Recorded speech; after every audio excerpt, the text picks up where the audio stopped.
Okay, greetings, brothers and sisters. Today's Wednesday, May 6th. This video is going up on Friday. I just wanted to grab this while it was fresh here. Is the United States losing the propaganda war to Iran? Let's start with the most recent big exchange. This meme from the White House 2 days ago shows President Donald Trump holding Uno cards, and the text states, "I have all the cards." Now, I mean, this is just horrible. This is not how you play Uno. Like, these aren't the best Uno cards. The draw four are better cards. Right? And so, like, even if you have a wild card, if someone puts down a draw four, you got to draw four, right? So those are the best cards. unfortunately, if you've ever played Uno, the objective is to have no cards. Having all the cards is a losing hand. So the Iranian consulate general in India replied on X with a meme saying, "Yes, we have less cards, and his cards are draw four," which is how you win Uno, forcing the other person to have all the cards. Since the start of the war, official Iranian government and embassy accounts, plus some regime and propaganda groups based in Iran, have been dropping a whole bunch of English language memes and AI generated videos all over the place. Trump allies might be concerned. Some of these posts are racking up millions of views, and they borrow from American culture and mock Trump. There's these viral videos from a group called Explosive Media that show AI-generated animation in the style of the Lego movies, with world leaders caricatured as yellow bobbleheads, missiles as plastic bricks. The Iranian embassy in South Africa posted a 1980s-style AI video of President Trump singing about a blockade in the Strait.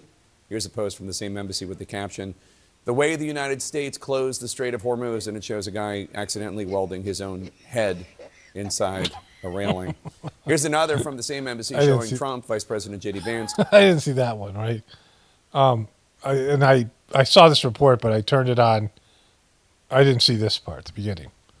But it gets, Defense Secretary Pete Hegseth is the so-called miserable pirates of the Persian Gulf and the Strait of Hormuz. The Iranian embassy in Thailand posted this Trump campaign poster saying Trump 2028 per gallon, $20.28 per gallon, mocking high gas prices. Let's bring in Peter Pomerantsev. He's a senior fellow at the Johns Hopkins Agora Institute researching propaganda, disinformation, the impact of information warfare on politics. Peter, I hate to say it because the regime clearly are the bad guys, but they're not bad at this. No, they've really been very, very cunning and very successful. I mean, we saw the Lego videos where the Iranians are using Lego videos to kind of do two things. They're cleansing their own image because no longer are they the mad mullahs of our narratives. They're now these cute Lego characters, right, while at the same time making Trump look small. So in one little move, so this how is people perceive you. This is what I've said over and over again. I mean, these are masterful memes, and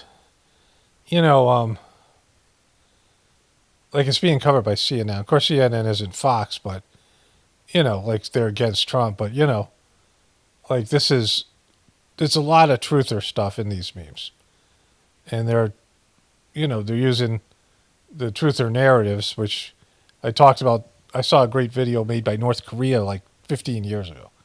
I was like, how did they put this out? Like, they knew that they invested in the truther ethos at that time, and they understood it, and they made a great video. Like, of course, all the Russia Today stuff, right? You've detoxified yourself, and at the same time, you've humiliated Trump. That's pretty canny. So I do wonder, I mean, I know it's probably impossible to gauge like how effective one video is because, we're not creatures, we're not brains in a vat, right? I mean, like, we're experiencing everything all at once, but this seems like pretty effective compared to other stuff I've seen from other enemies of the United States, whether Hamas or the Russians or See, you listed Hamas as the first enemy of the United States. Hamas is not an enemy of the United States. Hamas was a asset of Israel. Like, Hamas was funded by Israel. Netanyahu, like, he said this to his own party, which Dave Smith was talking about in debates, and no one disputed that. That he said to his party, we're going to fund these guys because as long as Hamas is in control, there can be no two-state solution. And so, it wasn't representing the Palestinian people, it was representing Israel. they were getting funded from Israel. They were giving Hamas money when they were doing a blockade and preventing water and food going to the Palestinian people. Hamas was still getting their money from the sources that Hamas got it from. So Israel gave them money, but also allowed money to flow in from other places. So, call Hamas an enemy of the United States, how? Like, in what way was Hamas an enemy of the United States? I mean, just brutal. The Chinese. What do you make of it? First of all, who's making these videos? Are there just people in Iran? Yeah, there appears to be, from the reporting that we know, a unit within the Iranian forces, not actually. Okay, so I don't need, whatever he calls those, not assets, but sources, to tell me that they have a professional team putting this stuff out, right? This is backed by money, and this wasn't done yesterday. They had this shit ready to go. Like they had a system where they were already had this worked out. They might have even made some of these videos ahead of time, but they knew what they were going to do. They didn't just say, "Hey, let's make some Lego videos." These are well thought out. Like it takes years and years before your videos get to a level. I mean, it took me, I don't know. I started doing this as a full-time job. I've had this channel since 2007. And my videos were okay in the beginning. They were good for dumb fucks. I managed to get millions of views, right? So, but I would not. I mean, I'm not proud of those videos. I all those videos I would remake and remake them better. They'd be less popular, but like you get better and better as you do your job. And they've obviously been doing this. They might have been dropping videos in America, or just putting some out there just to get their feet wet, because they clearly were ready to go. This is a fine oiled machine, right? That big, but clearly with an incredible understanding of American narrative, sensibilities, and culture. And they're weaponizing American culture against itself, which is, the really clever thing to do in propaganda. You're using kind of the force of your enemy against them.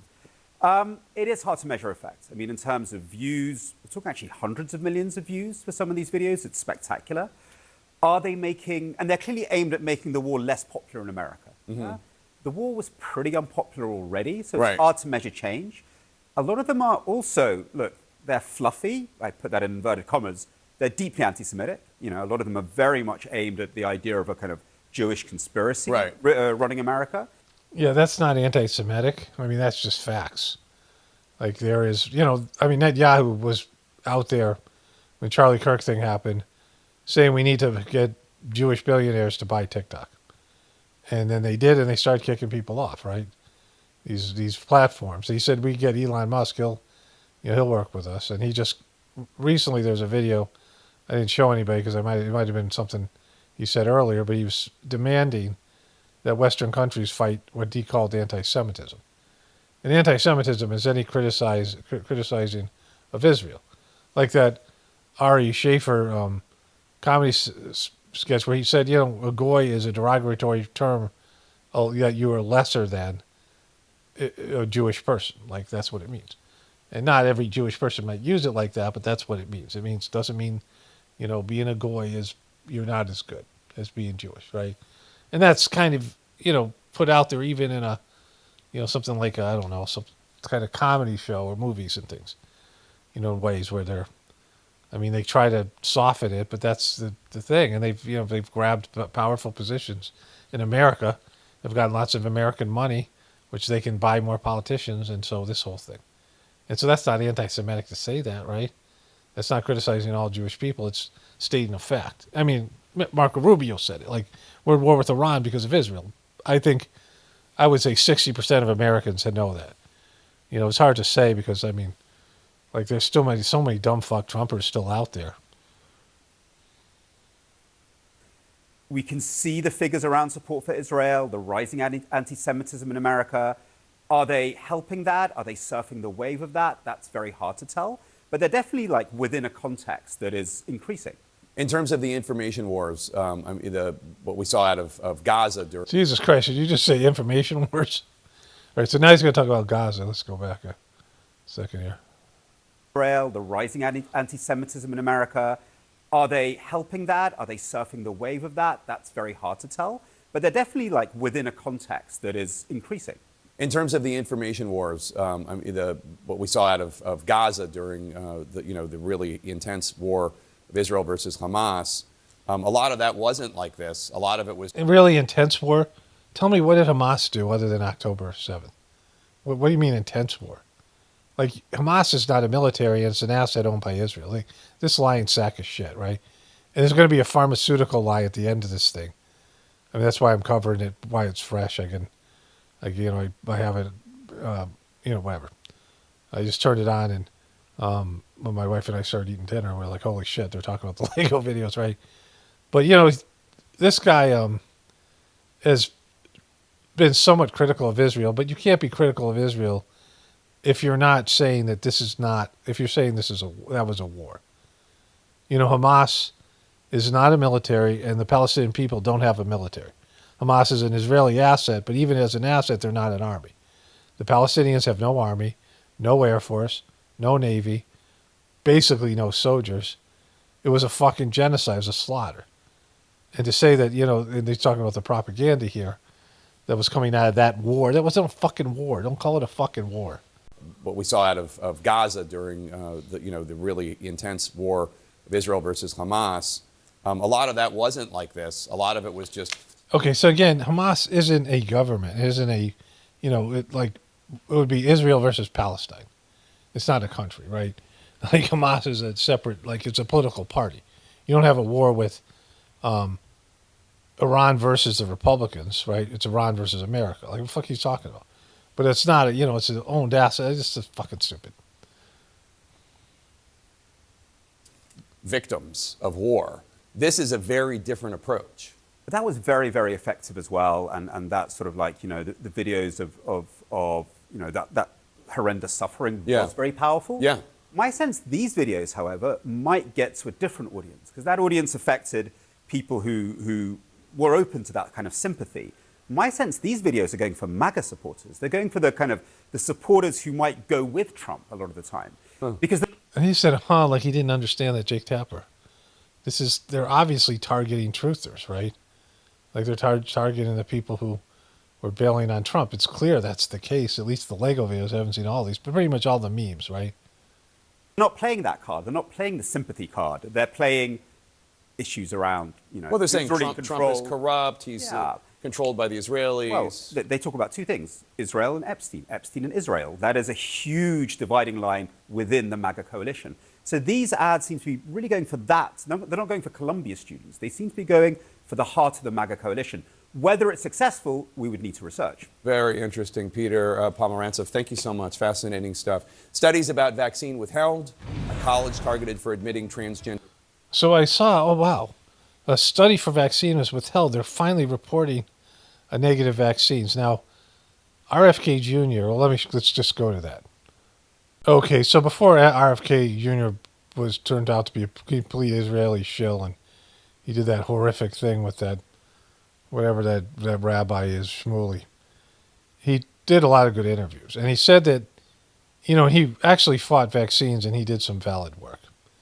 And he had some pieces that were supposed to go up on Fox News. He was good friends with Rupert Murdoch. They knew each other from the college days. And Rupert Murdoch used to put him on pretty regularly, even though he was a liberal. And they were going to do a piece on vaccines, and not Rupert Murdoch, Roger Ailes. And Roger Ailes was good friends with RFK Jr., and Rupert Murdoch killed it. And he said he had another piece he was going to do with Jake Tapper. And Jake Tapper, they did like co-research. It was anti-vaccine, and ABC killed it, right? Jake Tapper was on ABC at the time, right? So, and this is how much of a piece of shit Jake Tapper has become since then.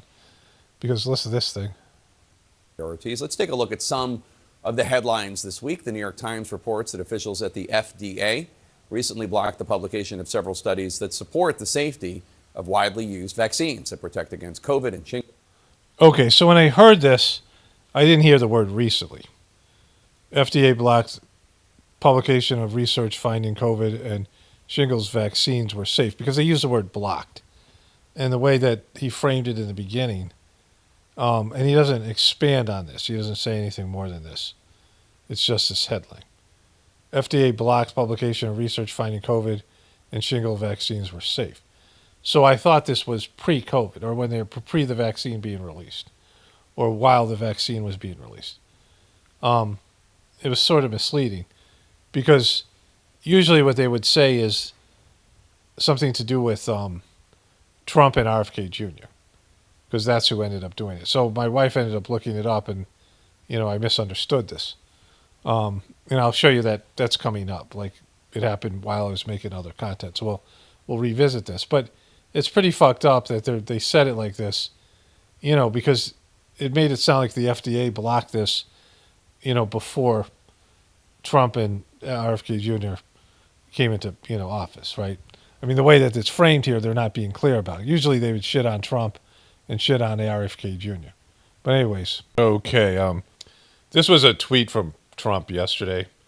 Assuming Iran agrees to give what has agreed to, which is perhaps a big assumption, the already legendary epic fury will be at an end, and the highly effective blockade will allow the Hormuz Strait to be open to all, including Iran. If they don't agree, the bombing starts, and it will be, sadly, at a much higher level and intensity than before. Thank you for your attention to this matter, Donald J. Trump. So the issue here is they just tried something and it failed because they know they can't open the strait. So he said, well, Pakistan asked us to stop this thing so we can negotiate. And they can negotiate whether they're running ships through there or not. If they had a way to open the strait, they already would have done it. And they tried something that was like failure, right? Like another epic failure. And it just shows that they don't have anything. He's been pressuring other countries to put in ships, so he has to open the Strait of Hormuz. We'll get to Marco Rubio's thing. I got a bunch of tweets to get through. I think that's one of the first one, which is another fucked up thing because, But here, let's go to this, and then we'll come back to this quote. But, he keeps on, he's like a little child. He's all over the fucking place. So Iran, again, mocked Trump in a hilarious way. Here, CNN will cover this. Had, quote, very good talks with Iran over the last 24 hours. But the word from inside Iran seems to be mixed. One of Tehran's top negotiators is mocking the president's brief operation to guide ships through the Strait of Hormuz. He wrote that, quote, Operation Trust Me Bro failed. Sarah? All right. Brutal. Fucking brutal. Operation Trust Me Bro. I was playing this, I was only half listening, and I'm like, was that what it was really called? I thought he was talking about Trump. I thought Trump said that. But of course, Trump would never admit that he failed something. I'm like, did I hear that right? So I went back and replayed it. And then it was Iran mocking him. Operation Trust Me Bro. This is like the Iran side. They're just expert. They got an expert trolling situation there, which leads me to believe they're the ones playing 5D chess here with limited fucking, I mean, the issue here isn't about who has the superior military, which is what Trump and these fucking putzes went in there with, right? Well, let me play the Marco Rubio thing here now. I was going to play it later, and then we'll come back to this. Okay, there are two things from Marco Rubio I want to show you here. Marco Polo. Again, I want to reiterate the point. We keep arguing back and forth about the war and the shooting and this and that and the other. These guys are shut down an international waterway. The Straits of Hormuz do not belong to Iran. They don't have a right to shut it down and blow up ships and lay mines. And that's what they've done. Wait a minute. What do you mean they don't have a right to do that? You didn't have a right to bomb them unilaterally when they did nothing to you and America. Marco Polo, what I'm fucking talking about. Did Israel have a right to destroy Gaza Strip? Fuck are you talking about, right? These fucking little pussies, they have this attitude that, this has always been a Trump thing. Trump thinks he can talk shit to anybody, and if they say anything back to him, he sues or he gets fucking shitty and whatever. And even if he's always in a superior position, he punches down, all that shit, right? They get to do this fucking war, right? This is war. This is what they got to do. You think that they have to fight war on your fucking terms, where you're the only one who get. We didn't have a right to use depleted uranium in fucking Iraq, which was a war crime. I mean, the fuck you talking about, right? Down and blow up ships and lay mines. And that's what they've done. That needs to be addressed. Otherwise, and it cannot be normalized. Under no circumstances can we live in a world where we accept, okay, this is normal. You have to coordinate with Iran. You have to pay them a toll in order to go through the Straits of Hormuz. Not only is that unacceptable in the Straits, you're creating a precedent that could be repeated in multiple other places around the world. All right. So, you did that, right? So then that's the first piece, because there's more to this. So, yeah, you fucked this up. So that's Exhibit A, and here's the rest of it. Actor that enables Iran's sanctions evasion is going to face secondary sanctions exposure and a loss of access to the U.S. financial system. As President Trump has said, and the facts clearly bear out, the United States of America holds all the cards. There is no... Again, he did it with fucking, that he's gotten ripped for that. Like, everybody knows how to play Uno but Trump. Like, everybody fucking knows how to play Uno. How many fucking people who listening to this don't know how to play Uno? Like, leave a comment if you've never fucking played Uno, right? And, and if you're going to hold all the cards, you could have the draw 4 wild card, right? And I haven't played Uno in years. Like, so, like, the draw 4 wild card is better than the just wild card. People know that. People know you're holding a wild card as your last card. You think you're going to go out and somebody gives you a draw 4 and you're like, fuck. Right? Like, the game kind of sucks. Uno. I mean, it comes from your culture, Uno. With at least the Hispanic culture, right? It's a Uno game, Marco. Like, you should know more than anybody else that was a fucking failed meme, and you guys are gonna rolled up. The way that the Iranians are taking it to them on American, they're taking it to them with the right wing element of the truth community, or truthers. Like they're targeting truthers as their audience. And they're making masterful videos, just not Lego videos, but all those things. And they're memeing and trolling you, and you're getting fucking rolled in your own fucking country, on your own fucking home turf. They're redefining them as, whenever you do this, people love a good memer, right? When you get a good meme, you're like, oh, who made this, right? You like this, whoever made this is great. Like, it's just, when you see a good meme. Like, memes are probably the number one good thing that's come out of the internet. There's in terms of, like all the bullshit and all the negative stuff that's on the internet, all the stuff that makes you go in the wrong direction. Memes are like the saving grace. Like, memes are just great. Like, it's they can they can change your whole mood. Like, a good meme can change your whole fucking mood. And Iran is winning that. So if they're winning that and they're winning the Strait of Hormuz, then you're getting Hormuzed. You're bending over, getting Hormuzed. And you're looking fucking embarrassed. You're being embarrassed, right? Because every, the David versus Goliath story, which again, the Old Testament sucks, but every, if you look in the history of mythology, there were indestructible people, like Achilles. He was dipped in some, indestructible fucking liquid or something by his mom, but she had to hold him. He was a baby and she had to hold him by the ankle. So everything but his ankle got covered by this thing. There was, in the Mahabharata, there's this character Karna, who I believe maybe I was in a past life, and he had this kavacha, which was like a shield. He was born with a bullet, like a gold vest that made him from being like killed, right? And he was tricked. Krishna got him to cut it off when he went to the Mahabharata. Otherwise, he would have fucked up the whole, so you have these indestructible characters, but there's always a way, right? Thanos, there's always a way. Like in the Avengers series, there's, Doctor Strange looked through all the different versions and possibility, and there was one where if they did it, Thanos would be, it would happen. Like they could defeat him. Like, so there's always something. There's always a path. There's always a system. You see this in every sport. Like football is a good example, where they have this unbeatable, unstoppable offense, or some impenetrable defense, and somebody comes up with a scheme. Some player who's just unstoppable, and they find a vulnerability.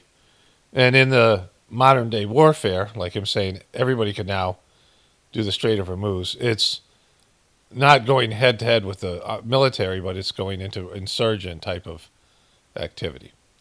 And it fucked up America in the Iraq War. and certainly now, and it happened in Vietnam.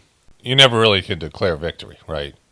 Like, I mean, it was what they would have been doing in Gaza, where Hamas folds into the population, but they just destroyed all the buildings, and they just did horrific things there. Like, you have to do evil shit to defeat the rebels. Like, the rebels aren't fighting military versus military; they're fighting military versus insurgency. And now with the internet, I mean, hacking and all these things, there's other ways. And America's fucking vulnerable as fuck because these guys are morons. Trump is, he is exactly the kind of like bad king, that would be very vulnerable to any number of things because he's not attentive, and he's just lying to himself, and his whole administration is just oblivious, and they just arrogant, and and the arrogant bully that thinks that they're all powerful. Like, it's a narrative, right? It's an archetype. Scenario here in which if they decide to join a ladder of escalation, they wind up getting the last say. But our preference is for these straits to be opened. That was a very key statement. He said that. There's no scenario here in which if they decide to join a ladder of escalation, they wind up getting the last say. See, a ladder of escalation. Like, they're like, all right, we're going to fight the war like this kind of thing. We're going to drop some bombs and missiles. You're going to surrender.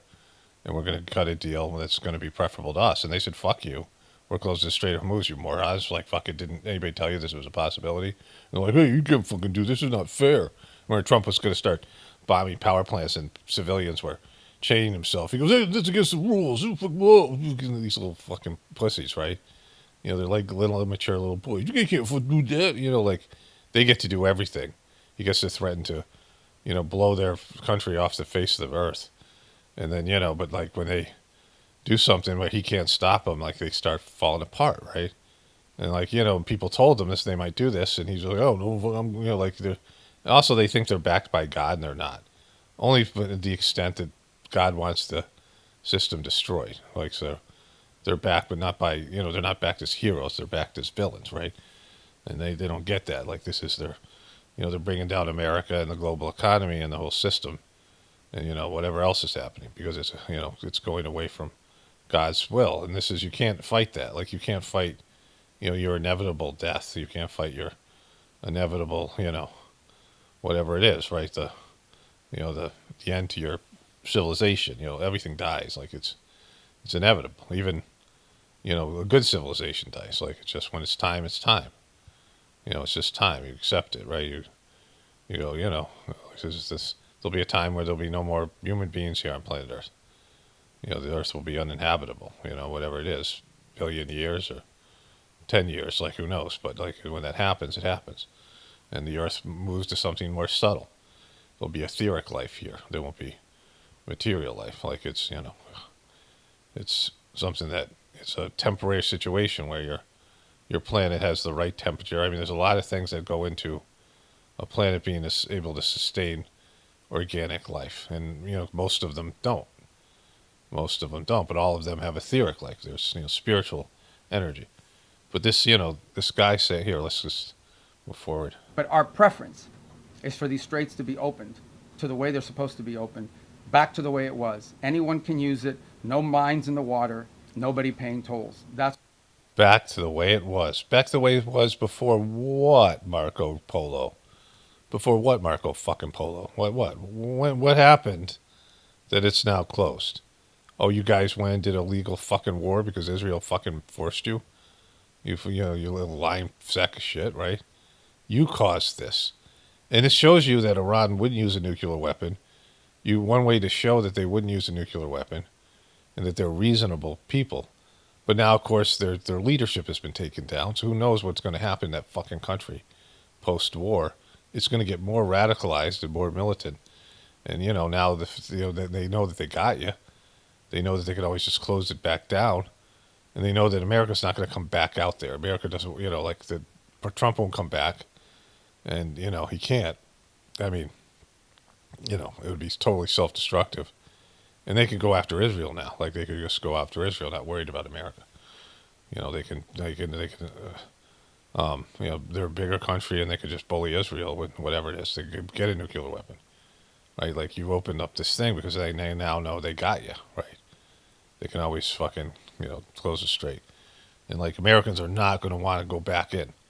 And it's going to be a loss and a failure and an embarrassment for the American government system and our reputation. I mean, it's just bad in every fucking level. And so, like, you just said it. Like, you guys went in there illegally and without any provocation, and they had a way to beat you, and it's not even going to ground troops. If it goes to ground troops, American people would be go like, fuck, when because but the way that you can tell, what I was saying, the way you can tell that Iran is reasonable is if America leaves and they open the strait again and they don't charge tolls. If it goes back to normal after America leaves, if that's your goal, but see, you don't want to look like a fucking pussy. You don't want to look like you got beaten. You don't want to look like you guys could just walk away right fucking now, and the Strait of Hormuz would be open, and everyone would be like, aha, like you got punked, and you aren't gonna get. There's no way you're not getting punked here. That's because Trump's a punk, right? And so you guys got punked, and you got, you went in without. I mean, pretty much everyone told you this would happen. Like everyone knew in the military, other than like the neocon military people who were just, taking money from Israel or whatever they were. But everyone else knew this was going to be a bad fucking move. And so, and here it is. Go back to the way it was. To be opened to the way they're supposed to be opened, back to the way it was. Anyone can use it, no mines in the water, nobody paying tolls. That's what we have to get back to, and that's the goal here. Every day the conflict continues, however, our leverage on Iran will continue to increase, and their position will continue to weaken. Okay, so why you say that when you just realize that, they're going to punk you. Like they have an iron will here where they're holding the Strait of Hormuz over you. An international crisis, where you start getting pressure from other people and all the rest of it. So then this happened. Now, according to President Trump, the U.S. has had, quote, very good talks with Iran over the last 24 hours. But the word from inside Iran seems to be mixed. One of Tehran's top negotiators is mocking the president's brief operation to guide ships through the Strait of Hormuz. He wrote the, quote, Operation Trust Me Bro failed. Sarah? I mean, the way he said that, Operation Trust Me Bro, like they're just killing him, right? They're killing him. I got more on the whole Jake Tapper thing. My wife found the article, and it actually does say the opposite. Like they just worded it. It's just they're all fucked up. So I'll come back to that. I want to get through this section here. But Operation Trust Me, Bro. Like they're just killing them with the fucking. Here we go. All right, joining me now is CNN Chief International Anchor Christian Amanpour. Just let's first start with this. You saw the Operation Trust Me Bro that was put out by one of the chief negotiators, but you also heard Donald Trump spoke to Fox News on the phone saying this should be wrapped up in a week. So what are you sort of expecting at this point when you hear all these different views at the same time?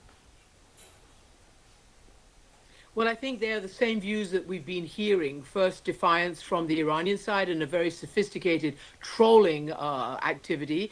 And secondly, President Trump literally talking all the time to various individual news organizations or in press conferences or whenever the camera is in his face about what actually he thinks is going to happen. What is... he's just lying. And what he's trying to do is keep the stock market and oil prices down. Like, oh, yeah, we're just about there, right? We're just about there. Like whoever believes him anymore. Oh no, it's 2 weeks away, right? Like it's shifted from 2 weeks away from getting a nuclear weapon to hey, it's a week or two away before you fucking, we wrap this up. We're just right there. So that's CNN. Then they had this thing with Morning Joe today. Likes things one and done in 2 weeks. I think we could find a number of situations where he's always kind of given things that kind of timeline. 2 weeks. You know what I mean? Like, when Israel owned them? From what we have seen so far, how prepared is this administration to deal with all the consequences of bombing Iran? So, Mika, President Trump is looking hard for the exit ramp from the Iran conflict. That's clear. He decided to stop his Project Freedom effort to get passage through the Strait of Hormuz because he was hoping. No, that's just come on. Don't say what he said. don't say like his lies. Like he stopped it because fucking it wasn't going to work. They didn't have enough ships to do it. Like this is, they don't have a way to open the Strait of Hormuz. If they did, they do that, and they would have no leverage. Iran would have zero leverage. If they wanted to crush Iran, they would get rid of the Strait of Hormuz. But then Iran could do other shit, and they could still not give a deal because Trump does not want to put ground forces in there, and so once the ground forces in, this thing's a forever war. Not that it's forever, but it's the term for it. So. Like he has nothing. They have leverage. It's obvious. This is, you heard Marco Polo Rubio say, we don't want these kind of things, these illegal things being done where, these countries can take, with a little bit of even Trump said some guy with a pickup truck and some mines can close down a whole strait. Where you have these pirates, like you have, these pirates that are in these, all these, the Somalian pirates and these other things, these other people. They're in desperate need. This is what being a pirate is, right? This is, you're not a government, but you have a, one like military vessel armed with, and you're quicker and you're lighter and you move around and they can't get you even with the modern day technology. And so, and it's so hard to get to a ship. A plane can get to a ship, but it takes forever for a helicopter to get there. And, it takes much longer for another ship to get there. So, when a ship's out there in the middle of the ocean, it's pretty much on its own. Like if a pirate comes in and they do these things. We've seen this. And so, it's the whole idea of fighting an insurgent war, which is what America did to get rid of Britain in the first place, guerrilla warfare. They didn't obey the kind of things that were there, the rules of engagement that were there that benefited the countries, the established countries like England and France and things.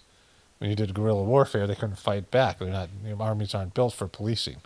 That a deal might be reachable in the next several days.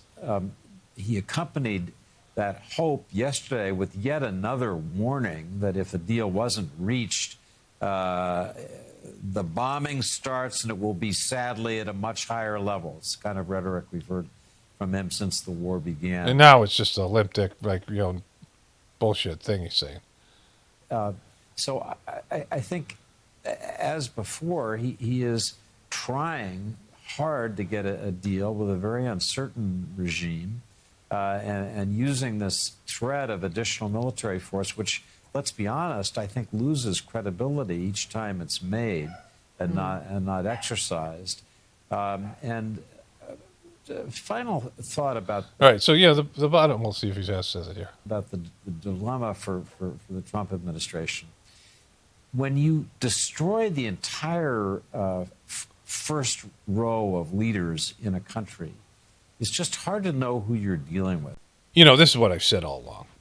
And I'm not a military expert or expert on foreign policy or regimes or governments, but we've seen this. Like there's historical precedent for this. When you take out a regime, when you do a regime change, like even if it happens organically, if there's a revolution and the people rise up, like in China or Russia.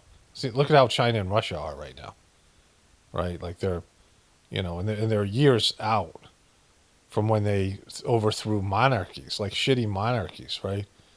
Like if you don't have a, solid government, even the first American government, George Washington presidency, like it was very, it wasn't like held together all that well. Like it was mostly state rights and people in states were doing different things, right? This whole battle between slavery. There was a civil war we had to go through, right? There was a civil fucking war and we're years away from that. And then of course everything falls apart later on like it is now, like the dumbing down of the thing.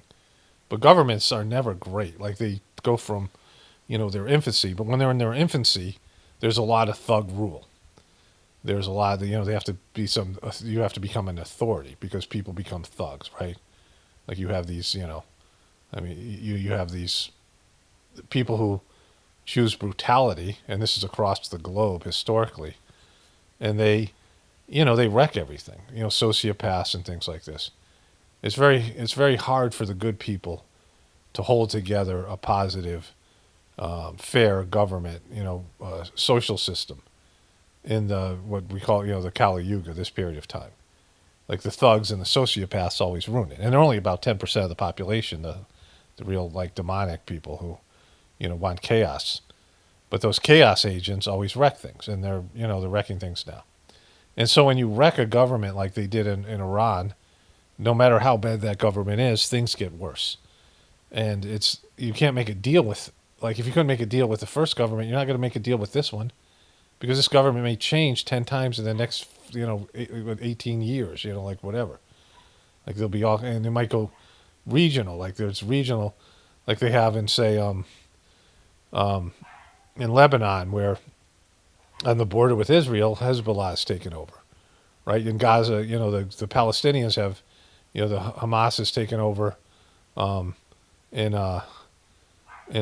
Gaza, but they have that other whatever leadership, PLO or whatever it is, over in the West Bank. Like leadership is, I mean, these countries around like India has all these different dialects and different states, and they're quite different from each other in terms of the people and the culture and things like this.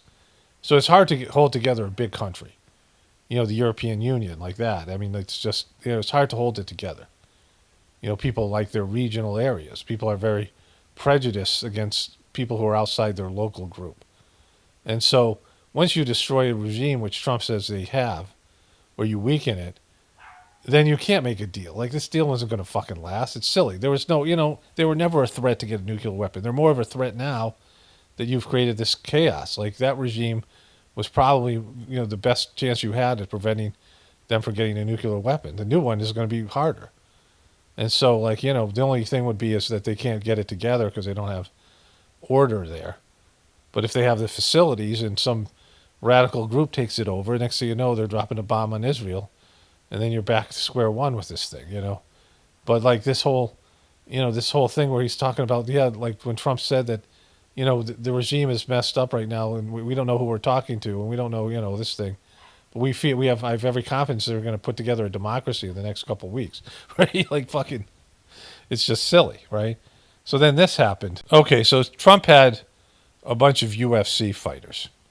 And that's just a brutal sport. I mean, Trump likes that kind of shit. He likes boxing and, of course, wrestling. He likes that. He's like a brute level person.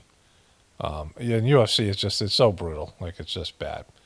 Anyways, here. Their second level leaders are dead. Some of their third level leaders are dead. I call that regime change.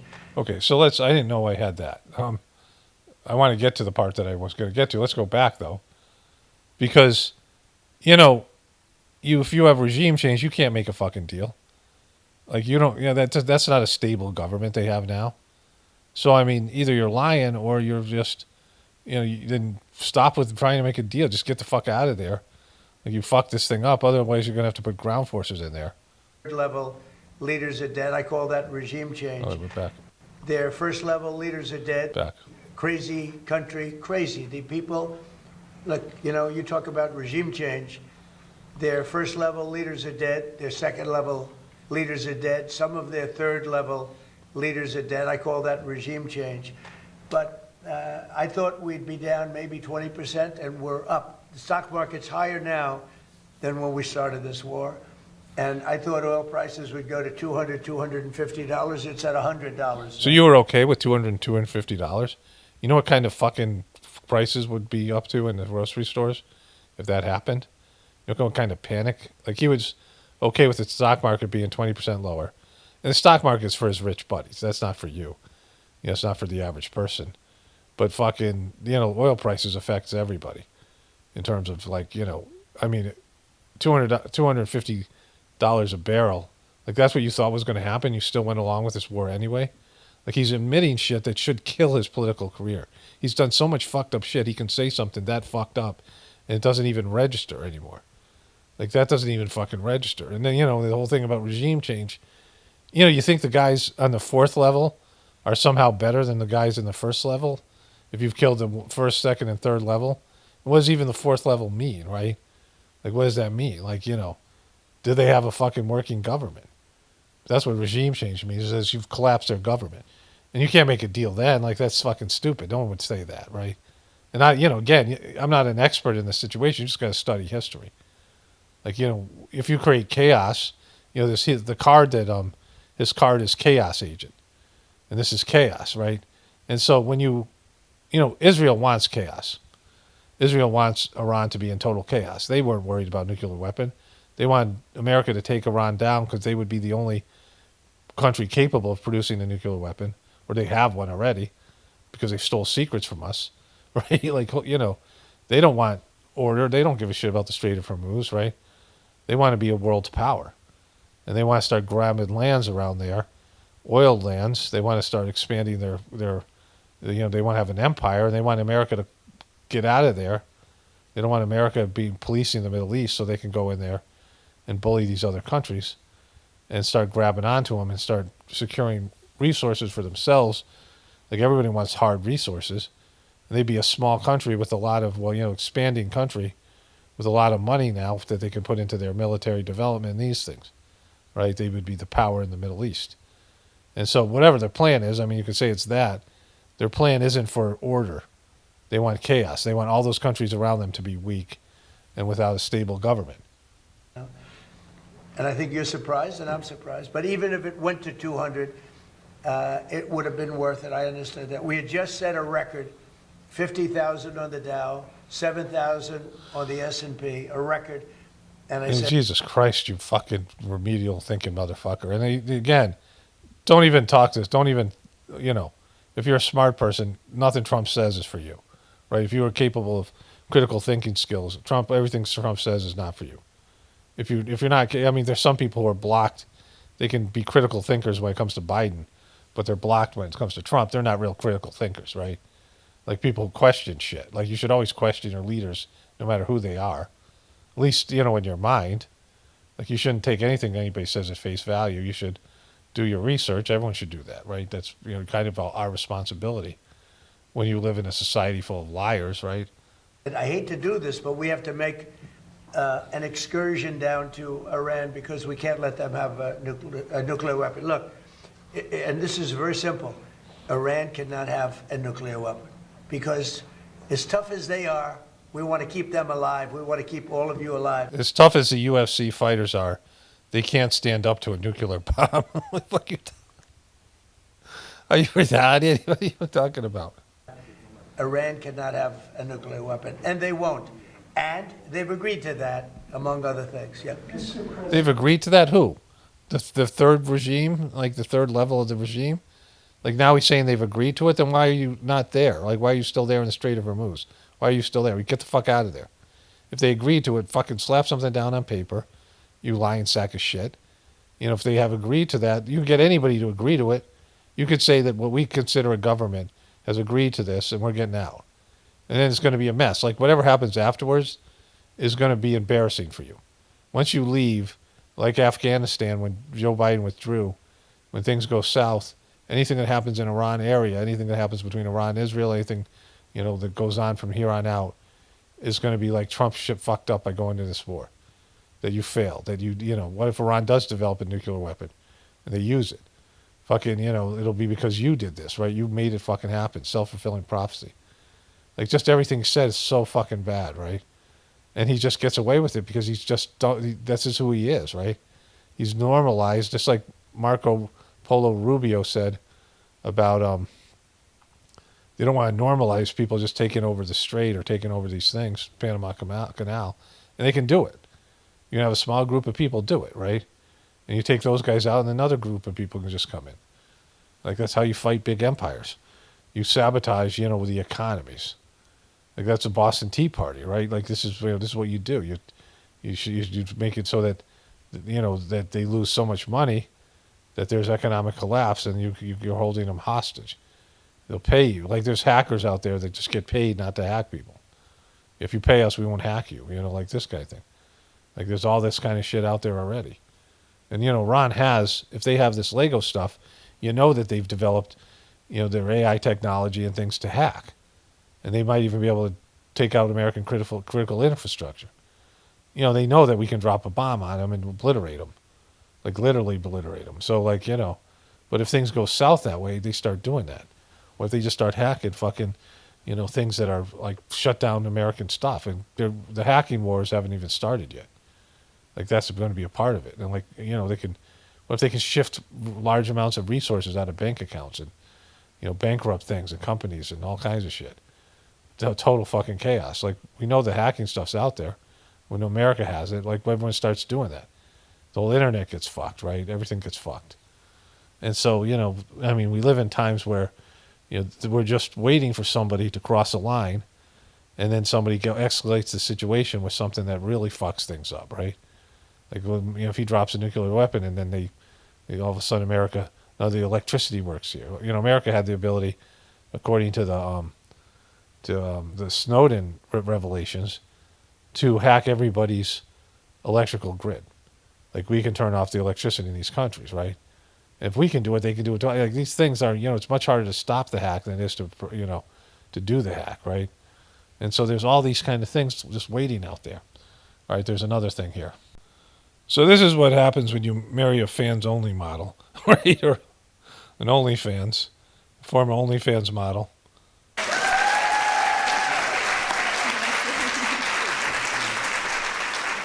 Oh, look at that fucking warm, loving relationship.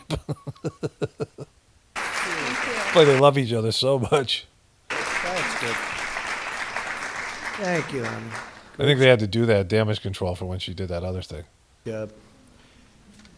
So I want to thank everybody for being here. We have so many things to talk about, but there's nothing more important than military moms that I can tell you, because without you, I don't think it would be in this house. I don't think this house probably ever would have been built a long time ago. So important. And your mom said that birth sons that go and die for Israel. Is that what you're talking about? I want to start off by saying we're in our great vice presidents right here, and we're in I call it a skirmish, because that's what it is. It's a skirmish. Yeah. It doesn't feel like a skirmish. What the fuck are you talking about? Like it's sometimes a war, sometimes an excursion. Fuck are you talking about? Like this is what I want to show you. I'll let them go a little bit further here. And we're doing unbelievably well, as we did in Venezuela, where it was rapid. All right, so there's that. Let me go back to the vaccine thing here. So my wife and I went back and watched the CNN thing last night, like to make sure we had it right. And it wasn't totally clear, but it was indicating that with the FDA, like it sounded like the FDA held back studies that would have said that the vaccine was safe, but that's not what happened.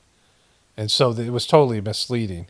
And they buried that at the end of the CNN report after Iran Lego propaganda, right? Like it's, it wasn't even like it's in Jake Tapper's fucking non-watchable show, after dinner, dinner time, whatever it might be. And at the end of the report, right? And they didn't clearly state what happened. But here it is. FDA withdrew studies finding COVID and shingles vaccines were safe. So that the title makes it sound like they withdrew these studies. And instead of saying withdraw, so it says here, the FDA blocked the publication of several studies supporting the safety of vaccines against COVID and shingles in recent months. A Health and Human Service Department spokesman confirmed the studies were withdrawn because the authors drew broad conclusions that were not supported by the underlying data. Now, I understand this by the way they framed it and what Jake Tapper led into this thing, that this was done during the time when the vaccines were prominent. But really what it was about, this was about Kennedy and his health department. And they didn't say that, that they withdrew these things now. In its latest effort by the Trump administration to challenge safe and effective shots in the U.S. and make them harder to access for patients. So it just happened, right? They just withdrew these things now. And so, when we watched it, and maybe, I'll watch it again because I have it up. I'm going to edit the thing in a moment. I thought it happened in the past, like they prevented this before. All the things that Jake Tapper said and the way that they framed this. And so, it's clear now what this is about. And this makes more sense. Kennedy was saying before he got compromised that all these studies were not factual. They were pseudoscience. They were the kind of science that they put out there when they, when they know that they have no chance of being sued, right? Which the vaccine companies don't have, right? All right, so there's that. Let's get back to the other stuff here. Donald J. Trump. Ted Turner, one of the greats of all time, just died. He founded CNN, sold it, and was personally devastated by the deal because the new ownership took CNN, his baby, and destroyed it. It became woke and everything that he is not all about. Or he was, he should be saying that was not about. Anyways, we'll get back to this. But it's not woke. Like, you wouldn't say CNN is woke. It's pseudo-liberal, it's democratic, but it isn't, radical left. It isn't radically liberal. MSNBC is more liberal, and they're not radically liberal either. So it's like, Trump doesn't even know what's going on. Like, he thinks anything that's, not Fox News is somehow radical, liberal, or woke. Maybe the new buyers, everything that's now about, maybe the new buyers, wonderful people, will be able to bring it back to its former credibility and glory. Regardless, however, one of the greats of the broadcast history and a friend of mine, whenever I needed him, he was there, always willing to fight for a good cause. President Donald J. Trump. Yeah, Ted Turner was a piece of shit. So I was going to cover this like 2 videos ago. War. This war, this disastrous war brought to you by Donald Trump, Benjamin Netanyahu, J.D. Vance, and Pete Hegseth, final cherry on top, as he's coming back from the failed peace negotiations from Pakistan. Who's J.D. Vance calling on his plane? The Prime Minister of Tajikistan. Kidding. Of course, the leader of Israel. He calls Netanyahu. He's like, okay, yes, this peace settlements are scuttled. Mission accomplished. Don't worry. Next, I'm going to have dinner with Miriam Adelson and Paul Singer and all of your Israel First donors you're sending my way to collect millions of dollars while I'm pretending to be against the war. Dude, may I suggest decaf, bro? Anyways, so apparently this, they have information that J.D. Vance undermined the peace negotiations, and then he called Netanyahu first before Trump and said, yeah, we got it done. So who the fuck knows, right? But this is what he's claiming. So this was a meme from a couple of days ago. Probably maybe you already seen it. Barack Hussein Obama, 270. Sleepy Joe, 240. What happened, King, 510. But what happened is he doesn't give a shit about it, right? He was willing to have oil go up to $250 a barrel. So I just asked ChatGTP if oil went up to $250 a barrel, how much would be the average price of gas? And ChatGTP said $8 to $10. So based on where you live now, if you have higher gas prices or lower, it'd be, you'd be in the lower range. If you're in lower thing, it would be 8, and it'd be 10. It'd probably be, so there'd be some maybe that would be 6, and some maybe 15. But whatever. He was okay with $8 to $10 average gas prices. Like, that's how much he cares about you. Like, every fucking dumb fuck Republican, MAGA piece of shit that's out there can't fucking think their way out of a paper bag. And still, like there's like a episode of Gilligan's Island where there's a Japanese soldier, this is in the 60s, who's on the island, still thinks that World War II is happening. He's still fighting World War II, and it's in the 60s. It's 20 years after World War II is over. That's what the MAGA people are doing. Any of your MAGA dumb fuck relatives and friends, they're still fighting a war. My local state, they voted out because they were trying to redistrict, and a bunch of people in the Republican leaders in my state apparently blocked it. And 5 out of those 6 people got replaced by MAGA people in a local, whatever, state election recently, right? I was like, oh my God, I'm surrounded by dumb fucks, right? I like being in a red state as opposed to a blue state because, the liberals were losing their fucking shit, right? But now, holy fuck, like, how bad is that? Like, just admit, like, the guy fucked you, right? So this is pretty funny. She says, James, our friends and I love it when you talk nasty about Trump. Just use all the language you can. But she says, you know what? When I see his face, it reminds me of the backside of my husband's scrotum. Yeah, that's what it is. You look like the backside of a nutsack. That's what you are, Trump. No wonder Lindsey Graham's always trying to lick your face. I'm gonna play that again. That is fucking classic. All right, calling him the backside of a nutsack is funny, but I probably wouldn't have showed you this if that was all, because this guy's just, I mean, he's kind of funny, and whatever. He's just like, yeah, this guy's old Clinton advisor, right? Political advisor. But the fact that he brought Lindsey Graham into it, saying that Lindsey Graham, like this is what I say about Tate Lincoln, that Lindsey Graham wants to lick your face because you look like a nutsack, right? That's just great. Scrotum. Yeah, that's what it is. You look like the backside of a nutsack. That's what you are, Trump. No wonder Lindsey Graham's always trying to lick your face. But my point here is these people, and they were coming up to me, didn't matter, black women, white women, elegant women, everything. I mean, there's 3 categories of women: black, white, and elegant, right? Thing that you can imagine. And almost to a person, they said, you keep calling him nasty names because that's what he deserves. And that's who he is, and that's what he deserves. And we're going to keep calling him. And your new name, dude, is Scrotum Face, because that's what you are, Scrotum Face. And she's All right. So, we can workshop it, right? The Lindsey Graham thing is the highlight of that, but it's all kind of funny. Nancy Pelosi, the speaker? Well, when she first got in and was named speaker, I met her, and I'm very impressed by her. I think she's a very impressive person. I like her a lot. Really? This is Trump before, right? And Trump was better then. This is when Trump was sharper.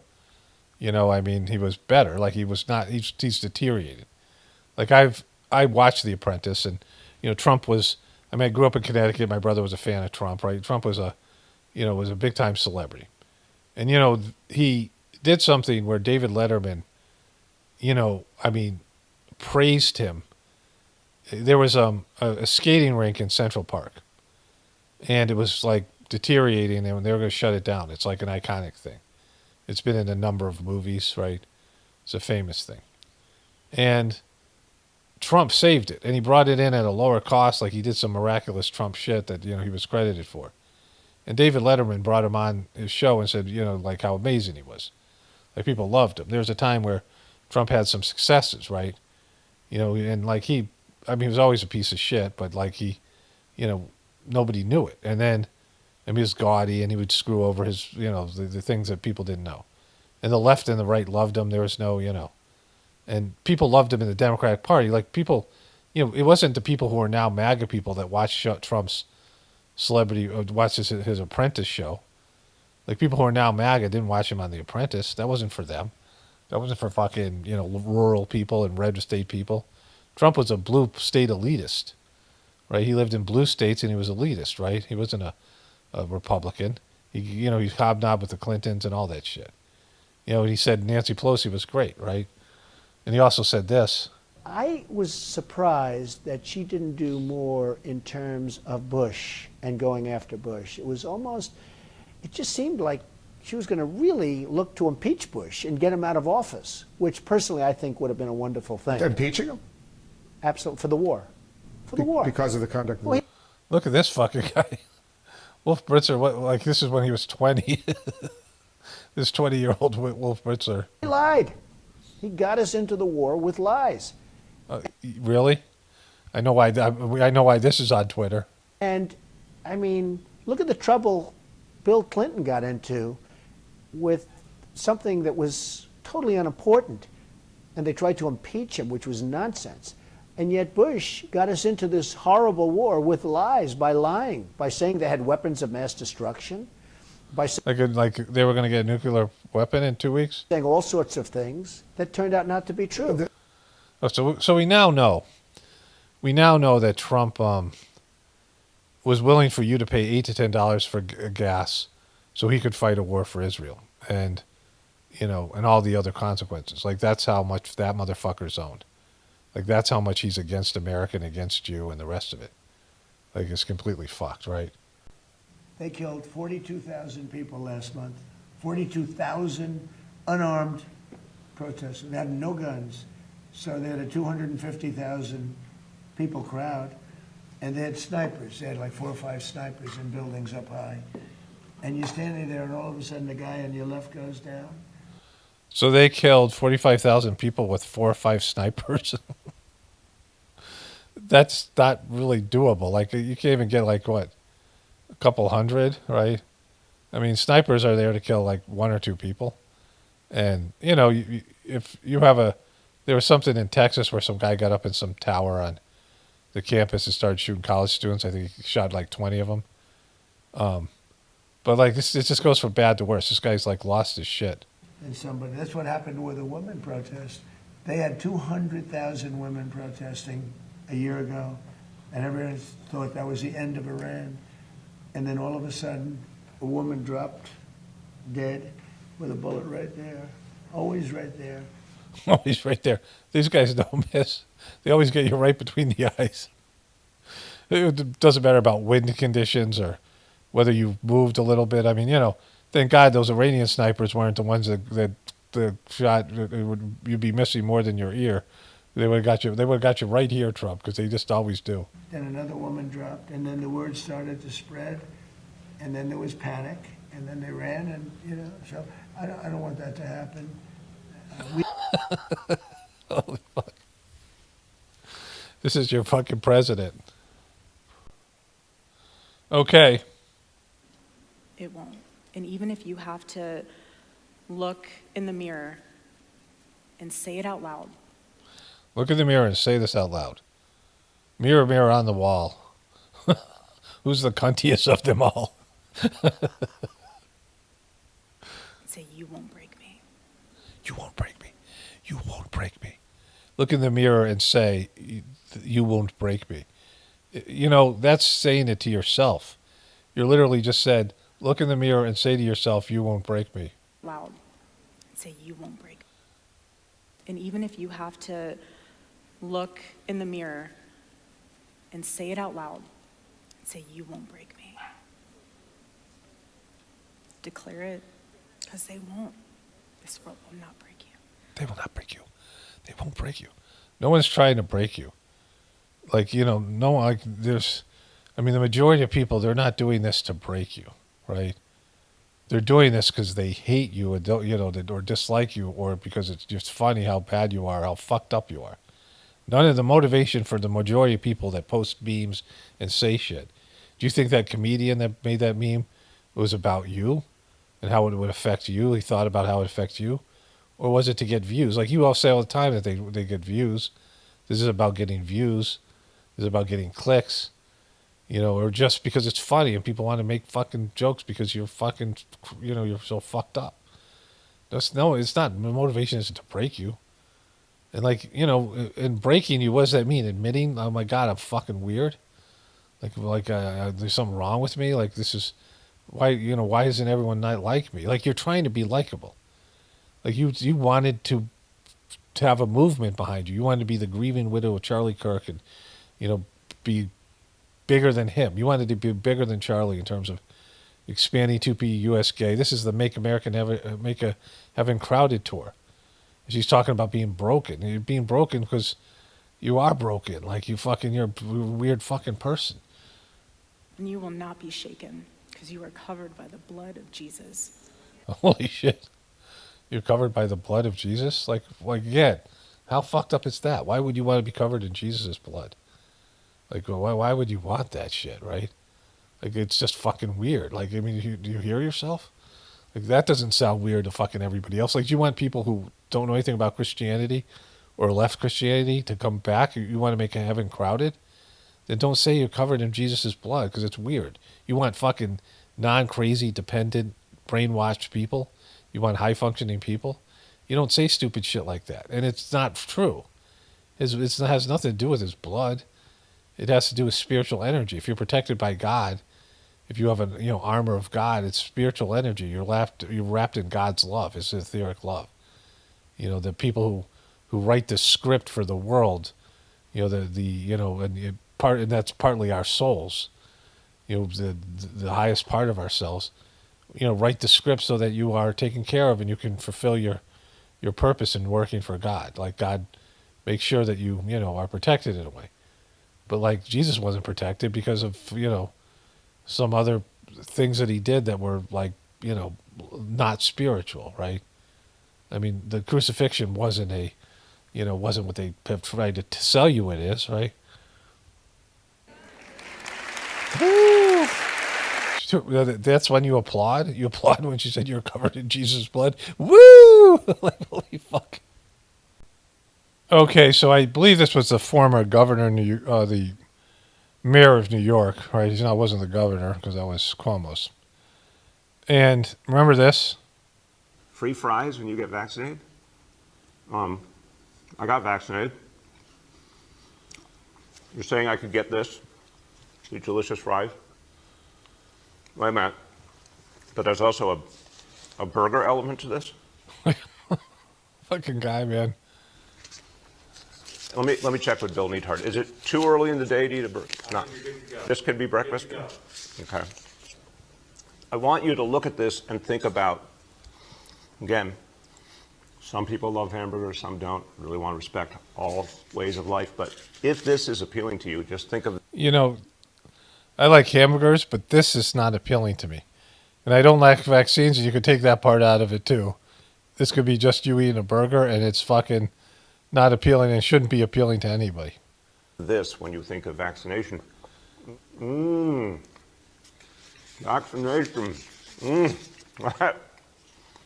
I'm getting a very good feeling. Yeah, and then you're gonna get like fucking heart failure or cancer or turbo cancer or, and also, you could get that from that shitty fast food you're eating too. Like, two bad things. About vaccination right this moment. Okay, that fucking happened. I got Illuminati eye there at the end of it. Like, how fucked are we right now? Like, this is just, just think about how the degradation, those of us, you are in my generation or you're a little bit younger, people who are in their 40s and 50s and 60s, even 30s maybe, but like how bad things have gotten in such a short period of time. Like the degradation, and things had been degrading when we were born. People were degrading. Like, we were getting better technology, but people were getting weaker and softer and like just more fucked up. And I mean, you're going to see it everywhere. All right, so there's that part. Okay, so this is the last of it, of all the things I up from Twitter. This is just things I scrolled through Twitter for like 2 minutes, and most of those things I just showed you. Not the stuff I started talking about with the videos of Trump and the Iran stuff. But, the last few things that, since that meme I showed you, the last 8 or so little clips here. And this was the last of it. And again, 2 minutes of scrolling through. Like, I could have scrolled through 5 minutes. It had double what I had. Like, it's just...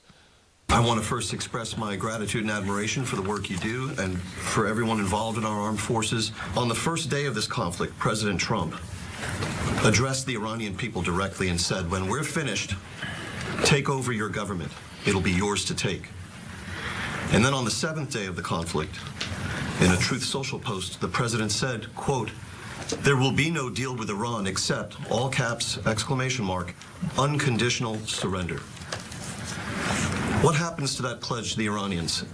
And when did the president decide to capitulate on his demand for unconditional surrender? Well, James, I wouldn't, you started out nicely, but you ended exactly where we knew you would end.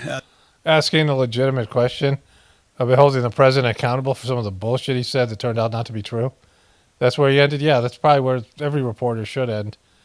Because, you're lying all the time. You lied us into a fucking war for another country. Like, it's completely fucked. The president hasn't capitulated on anything. He holds the cards. We maintain the upper hand, and Project Freedom only strengthens. Yeah. Does it? It's that.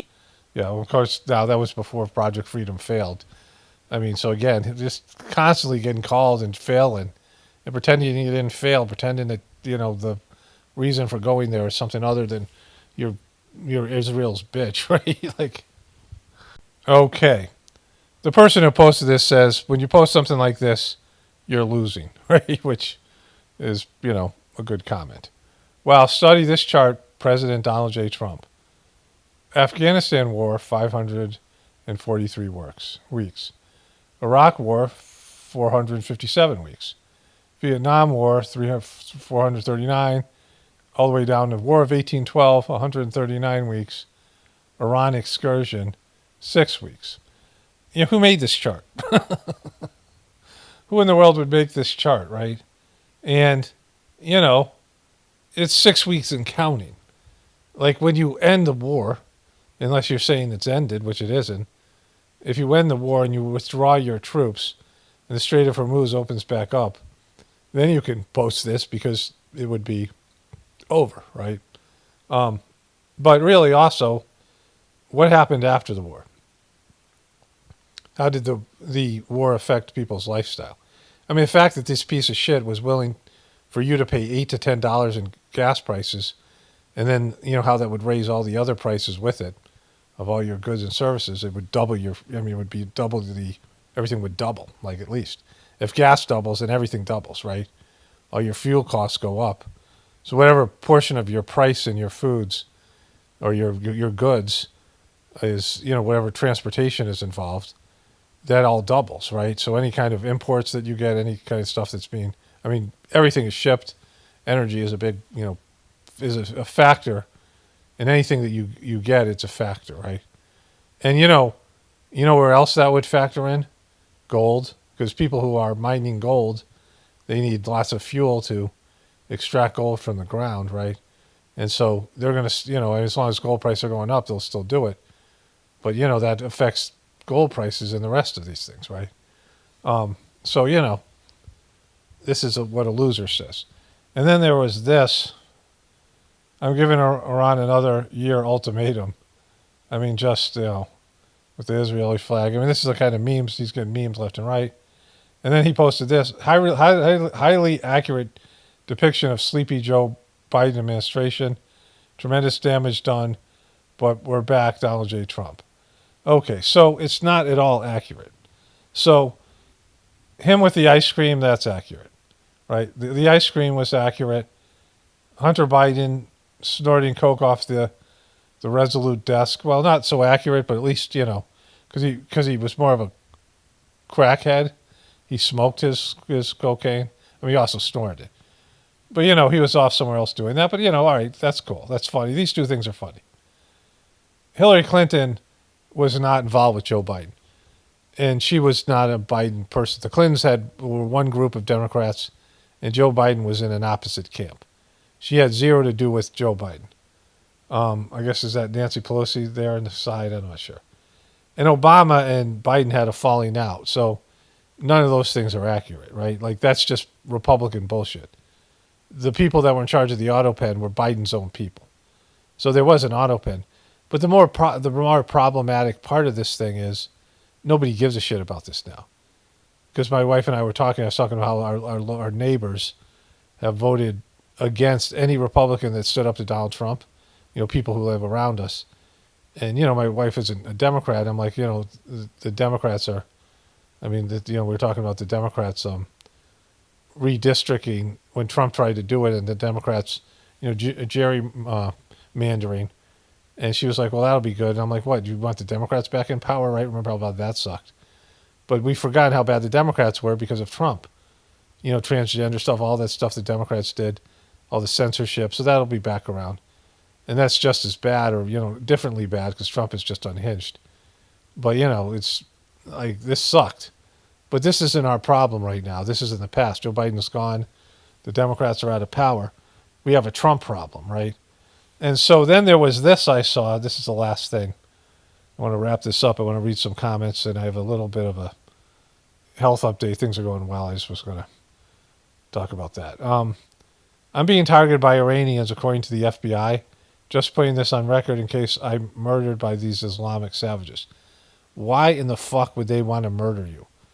Why would anybody who's like anti-Trump or anti-Israel or anti any of these things, against what you stand for, want to murder you? You are the gift to them. You're an appalling frickin', what do I always say about it? Like Abomination. What is it? There's some kind of thing. I mean, it's revolting. She's revolting. Like you look at her, it's like you cringe. Like you are the worst spokesman for anybody. Like the Iranians were probably paying you to do this because of how bad you are. You're the opposite of the Iranian Lego videos. You only hurt everything that you touch. You contaminate, and you make people get an aversion to it. Why the fuck would they want you? Like you're not doing good work for your side. Like you're not a you're your enemy's best friend, right? Like because you're just the nightmare. You're a nightmare for the Jewish people, for Israel, for Trump. Like you just push people away. You're revolting. Nobody wants you dead, right? They want you to keep on talking. All right. She's a free spirit, investigative journalist. Okay, I got a bunch of comments to get to. So I was out cutting the lawn, and a video came up from Tucker Carlson automatically on my phone. I'm just driving around, and anyways, we have this little baby bunny, like really tiny, and I was driving the lawnmower by our barn, and it scurried into the barn through a hole, which I didn't even know we had. Like didn't even know it could do anything could go in, like maybe a mouse or something. And that was about a month ago. And then we had a car parked out in front of the barn, and Tulsi was going nuts. And then we got to see the little bunny. The dogs kept on chasing it. Like really tiny, like about a quarter of a size, a fifth of a size of a big bunny, just tiny. Just starting to walk around and things, and fast. Our dogs are, Papillons are great athletes, and they're really quick, and they're foxes. They're bred from foxes. They often win the nimble competition, the obstacle course. They're like, and fast. Like we can't believe how fast they are. Well, this bunny, even this baby bunny, just blows them away, and they run idiosyncratically. And Tulsi was, I was trying to pick her up because the bunny was in there. I thought it might be the baby one. And we have like a bunch of bins where container gardens we grow our garden stuff, and the bunnies are always in between there, and Tulsi's always wagging her tail, smelling them. I mean, I think she likes smelling the bunnies more than if she actually caught one. Like it's the anticipation they're since the smell is so strong. But finally she knows I'm going to grab her, so she goes under the car, and the bunny, I go on the other side, and the little baby bunny comes bounding out. And then we saw it the other day. And so I go in the barn, and I know it's in the barn a lot, like it's safe in there. And I go to sit on the lawnmower, and the bunny goes running out. And then I look over, and there's this little cottontail. We've seen a couple of them. I don't know if it's shedding it or what. I don't know if something biting them. Like they have those little cottontails.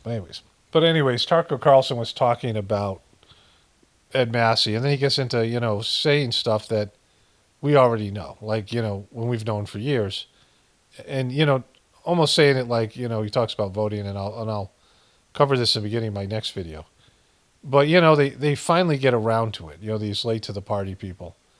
And I mean, there's people ahead of us and whatever, whatever it might be. But, the people who are just coming to terms with Israel and all these other things in a controlling system, it's funny to watch this whole, big generation. A lot of Republicans or people, butthurt MAGA people who have left MAGA, and watch them slowly, make one realization after another about how fucked we are, right? And one of the signs is, I was going to say this about Trump. When Trump, and I might repeat this, I should repeat this in the beginning of the next video. But when Trump started to display himself, and really, he's never hid who he was.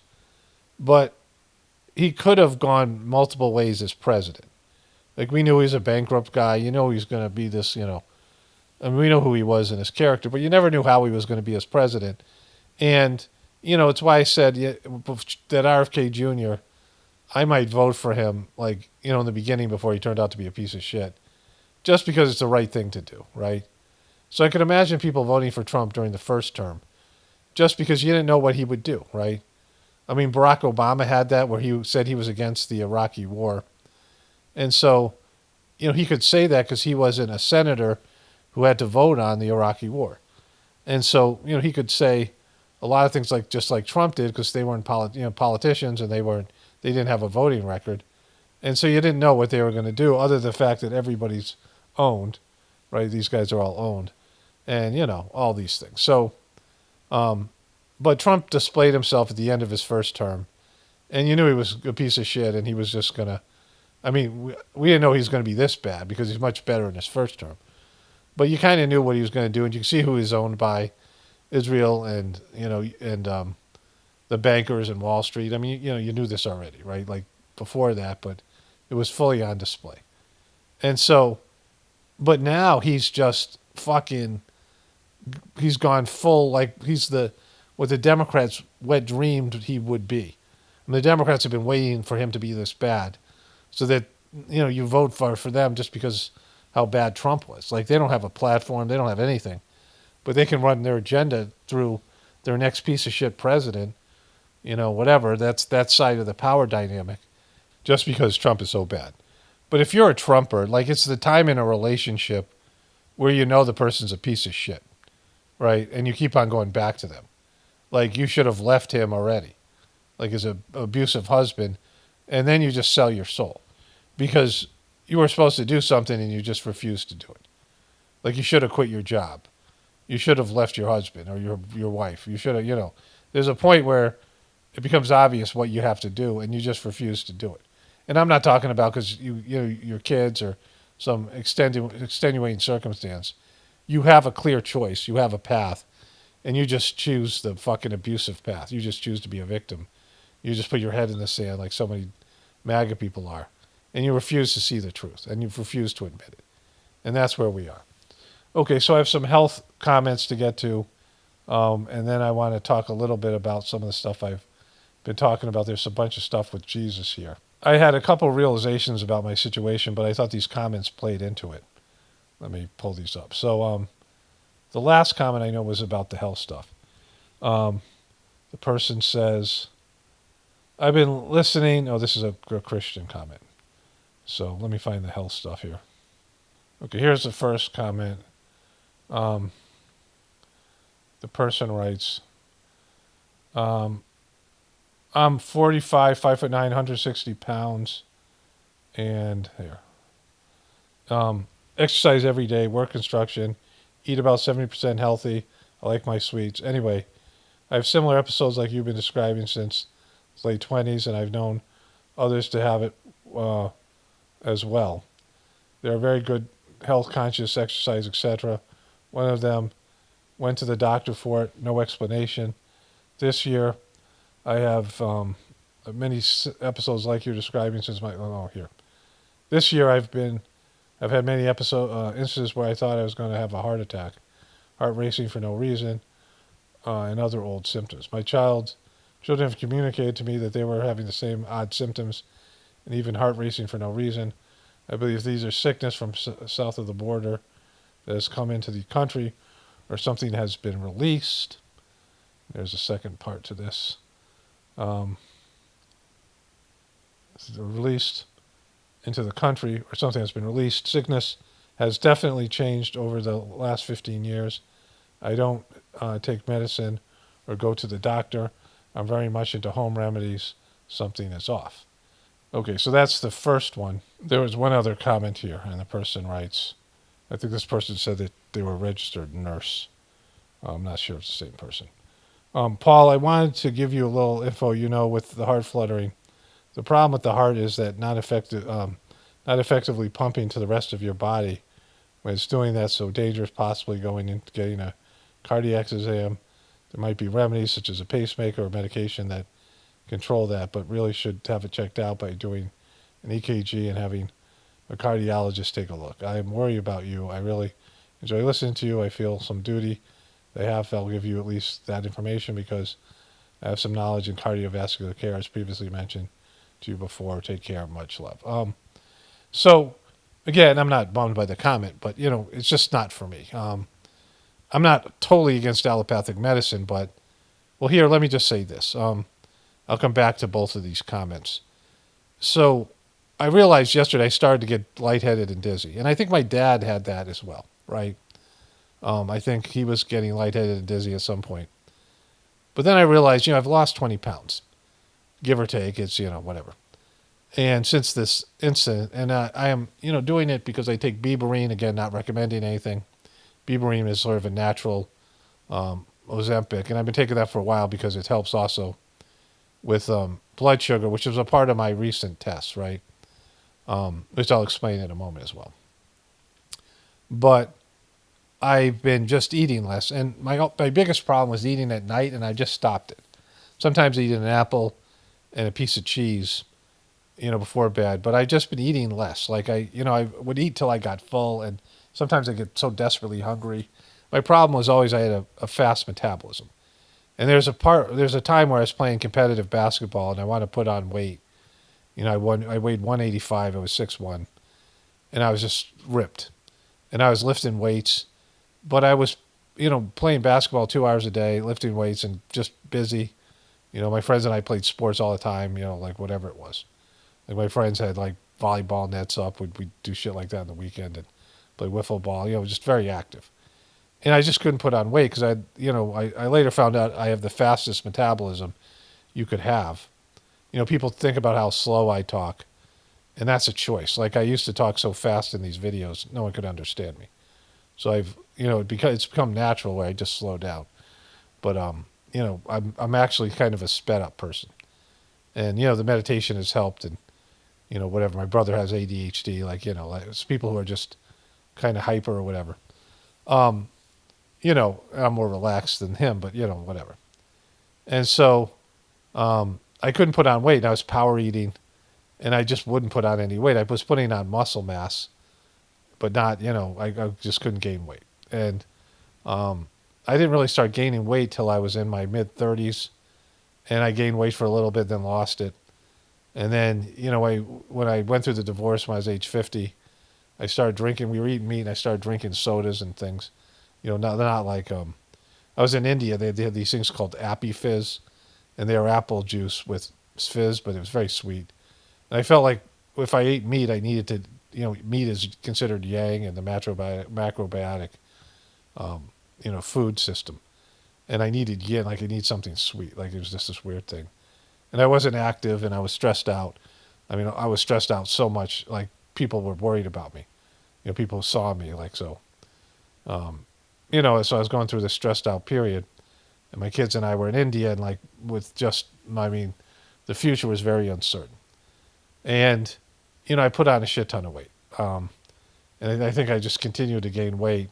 Like I told you about 3 years ago, I ran, and I'm like, boy, I suck at running now. I run like an old fat guy. And I'm like, well, and so, the problem had always been me. Whenever I had lost weight before, I just stopped eating before going to bed. Like I would eat, whatever, and I'd have trouble sleeping, but I would just, like I don't sleep through the night if I don't eat something. But I've been sleeping fine because I'm taking a lot of, like, things for my nervous system, relaxing, herbal supplements, like valerian root, and I'm taking some magnesium, some other things. And, once in a while I take some melatonin. In the beginning, when I first had the heart thing, I used to take a lot of melatonin because it helps you sleep, but it also is so important to your, mitochondrial melatonin. I've watched a lot of videos and things about some of these things.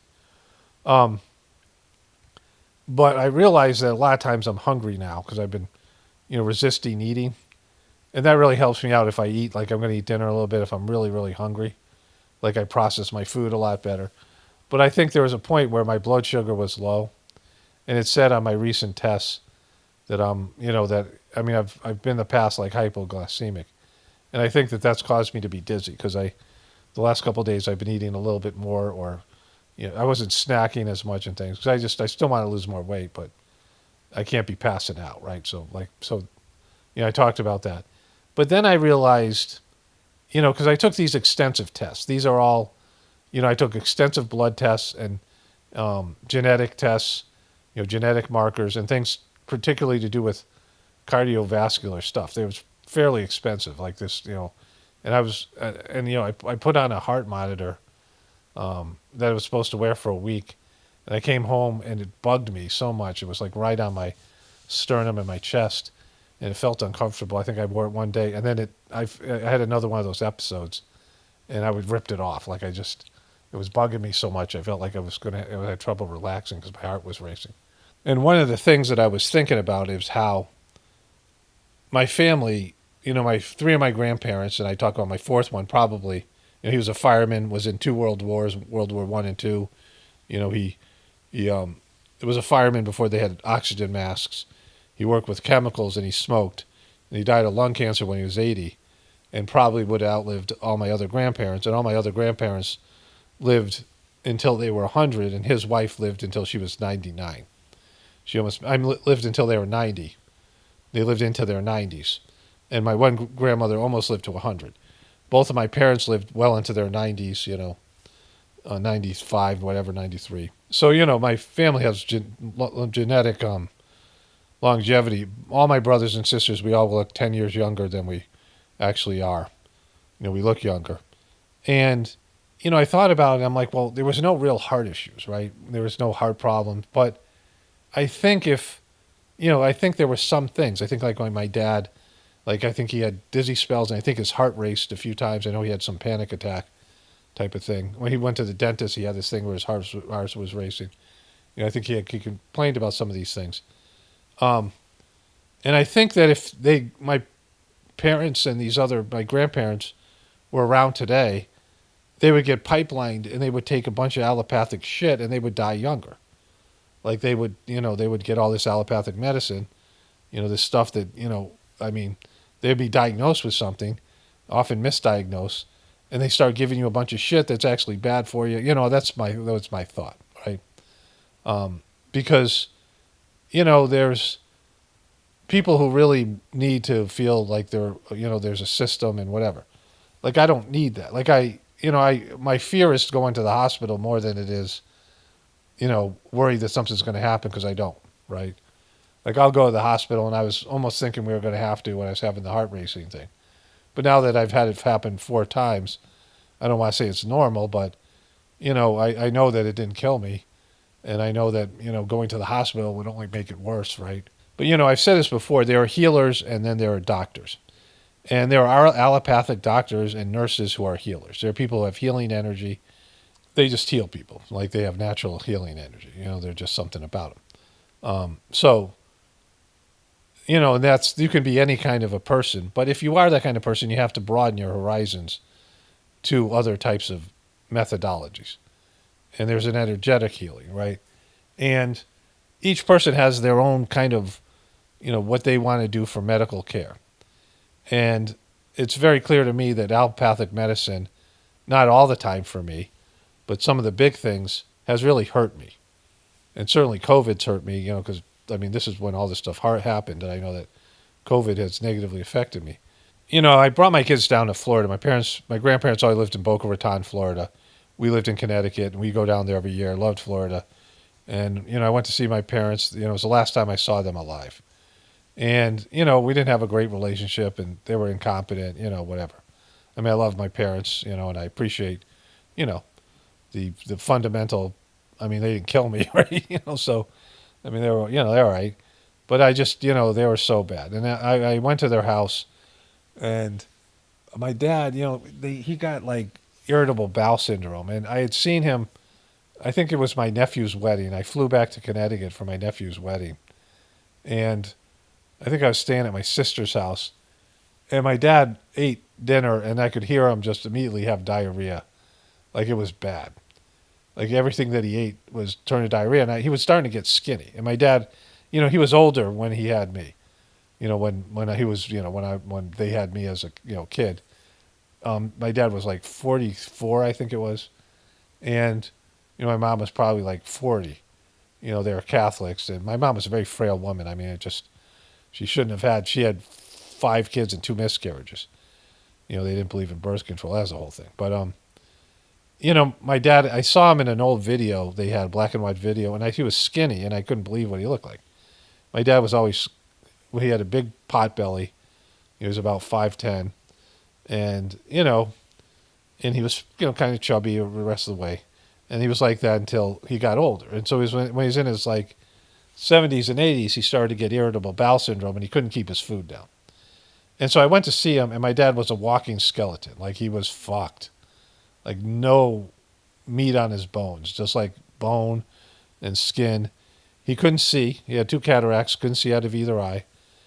He couldn't eat, and he couldn't watch TV, which is pretty much all he did. Like, you know, he liked to eat and he liked to watch TV. Like, he was someone, you know, I mean, he liked to read and, you know, whatever it is, but he didn't have much going on. I played golf once in a while, but not really. Like, really, that's all he could do. He had a nurse that came in and used to bathe him. Like, he couldn't wipe his own ass. I don't know if he was wearing diapers. But he wasn't even eating. So, like, he was just, you know, there's nothing to him. And I looked at him, I was like, holy shit, right? Like, this is, and he was petrified of dying. Like, he just wasn't comfortable with the idea of death. I mean, I knew this guy was, you know, he would panic, this kind of thing. My kids were psyched, right? And, you know, to be down in Florida, and there, we went to the beach, and then when I showed them different places, this park that had these giant banyan trees, and now they were like 20, it had been 20 years or so since I had seen them. I used to play on them when I was a kid. You know, these ficus trees that grow these aerial roots, and they get ginormous. And my kids were just like loving it. They had all this cool stuff. It's Florida, right? And they didn't, my parents didn't bother them. Like, I was fucking miserable. Like, I was just, oh my God, I can't wait to leave here. You know, I just couldn't get away from them. My mom was always cold. Like, she was always cold. And she had it was 80 degrees outside at night. And she had the house up to 90 degrees. Like, the heat on. Like, I didn't even know why they had heat. It's Boca Raton, fucking Florida. It almost never, you know, I remember my grandfather used to have this, like, kerosene burner. And we'd be there at Christmas, and he'd put it on, like, as a, it'd almost be like a little fireplace.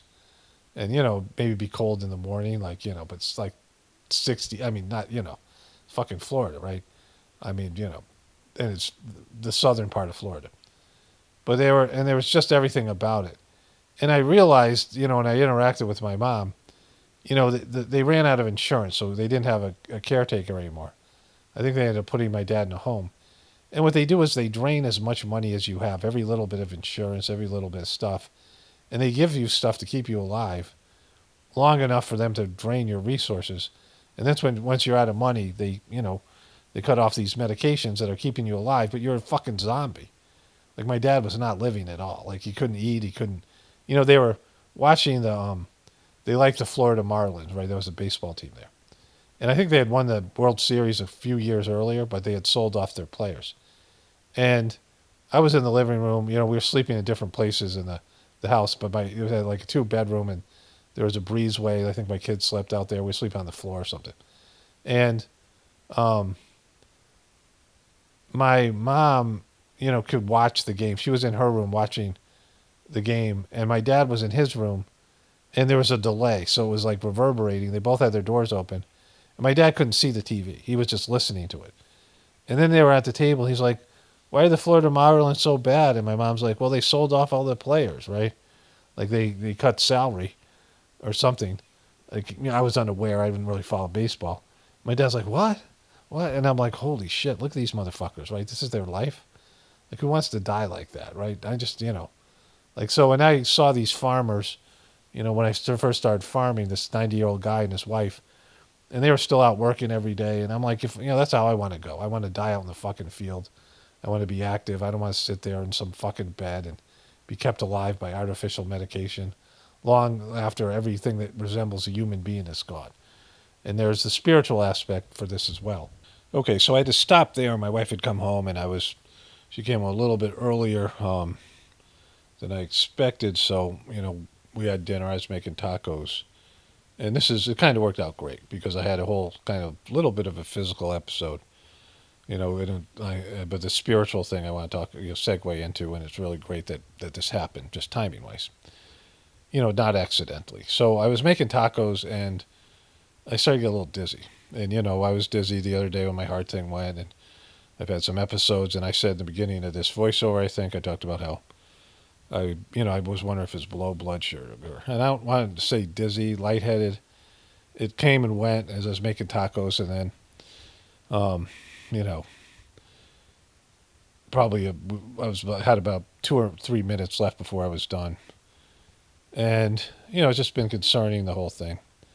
If this was when I was a kid, like, occasionally I get lightheaded and, you know, something like that, but given all the things that have been going on. So we started to eat, and I got a little taco shell caught in my throat, and I started coughing, so that was a whole nother fucking thing. But then I sat down, my hands and feet were cold, and sometimes my lips get numb. This has been something that's been happening, maybe, blood pressure or something to do with that. And, I was thinking about the thing, like what was going on with me. I didn't really want to pass out. I thought that it might happen, but then it was like I felt whatever. But then I started to feel like pleasant vibrations, like, like we do in the meditation. At some of the spiritual points, some of the spiritual yatra points, the journey points, I talk about those. In the journey series on Gratefulness meditation, some of these videos as well, and it just very pleasant vibrations. And my wife went to clean up a little bit. She had some little things she had to do on the computer, and I closed my eyes. I meditated, and I had a very blissful meditation for about 10 minutes, impromptu, and I felt the energy there, and it felt like a sitting. And my wife came back. We watched a little TV, and I just felt really blissed out. It felt really good, like pleasant. But I still felt lightheaded. Then that all went away. I went for a walk around the farm. It was sunset, and I just felt really good. And then, the dizzy spell or whatever disappeared. I felt, pretty positive about the whole thing. I mean, that was some kind of spirit. Like there's spiritual work that happens on people who do the Sage Marks meditation, and some of those things coincide with physical issues and whatever it might be. And I've talked about going to gatherings and getting sick, and then, the feeling like a new person, like an elevated person, like your consciousness level is raised from going to the gathering. So like that's a part of it too, right? And without, I could write to the master of the system and, get some clarity on those things. And, sometimes things you're going through cleaning and they're not something physical, what's a physical body type of thing. And then there's just the faith aspect and the teachings of the system that if you're doing God's work, God's taking care of you in one way or another, which that's my number one go-to with all these things, because, I associate everything as being from God, and, there are going to be physical issues. Like I've gotten old, like I'm old, I'm 62, it's, I'm aware of like, this is it. This is my, I didn't think about death when I was younger. It was some far off thing. And, I didn't think about how the end of my life or retirement, and, I mean, I guess I can do this for a long time until, my brain's not working properly and I can't remember shit, so, I mean, this is, as long as my, mind is intact and I have some clarity in my expression. But, I feel really good now, like I'm clear, and I feel like, that I went through a good positive spiritual experience and went for this walk, the sunset.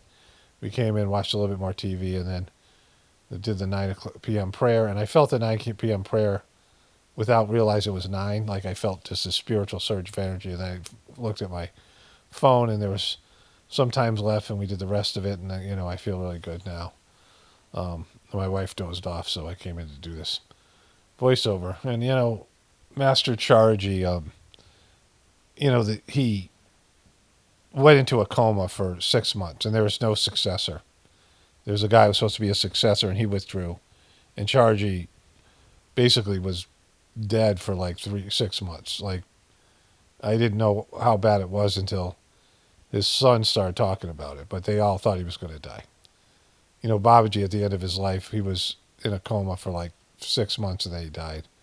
And they had tubes coming out of him and this kind of thing. And I guess people thought that might happen to Chargy, and he was just physically gone. And when he came back, he was like, elevated spiritually. His son, Krishna, he had one child, a son, and Krishna was this big guy, like 6'4", big, kind of a heavy set guy. Kind of gruff, but we kind of became friends. I, spent some time with him. We had some issues in the beginning because he was, not that I, whatever. Chargy had, physical issues, and Krishna was in charge of allowing letters to go, to Chargy, right? And I mean, which is a good thing because his dad was sick and, couldn't, he'd get hundreds of letters a day and things like this. And he would respond to as many of them as he could. But, this whole thing. And so I guess people said that I was upset that Krishna blocked my letter from Chargy, which I wasn't. But, like, I totally understood why his son would do that, right? And, it wasn't a big deal to me. I had forgotten about when it was kind of brought up, and Chargy said something to me about it. He was, saying his son was, he was like making fun of his son to me, like I was like, yeah, I'm pretty cool. I didn't even know there was a thing, right? But, Krishna got up and said that when Chargy went through, it was a great talk he gave. Like, it was a lot of, interesting things about Chargy's life. It was, right before he passed away. And he said that Chargy went from being Gandalf the Grey to Gandalf the White, if you saw the Two Towers movie or, read the books. But, he went through this comatose kind of situation, and he came out the other side. And he had a lot of healthcare people come and take a look at him, different alternative people, a lot of different alternative medicine people, a lot of allopathic doctors that did the meditation. And, and he was on a number of medications, and he had a shit ton he had debilitating leg pain at the end of his life. He had prostate and bone cancer. Bone cancer is particularly painful. He could barely see. He could only see out of one eye, and that was, limited. He had respiratory issues. And he was just, and he did his best to make himself available to people. But he sometimes, he just couldn't do it physically. And he said to one doctor, with all these people around, really it's Krishna, the Hindu god Krishna, and Swami Vivekananda, who's a famous Indian, spiritual leader. He was a part of the Ramakrishna organization, which wasn't that far ago. This guy who hung out with Tesla, and he was, anyways, they were in charge of his health, like on a spiritual level. He had migraine headaches, Chargy, and Babaji tried to, his spiritual master Babaji tried to fix them, right? And Babaji said to him, he had this, he brought in some naturopathic doctor, so this is probably 1970s, probably 1970s. And he said, between my spiritual work on you and this doctor, it was like this great doctor, like Babaji thought he was like, an amazing healer.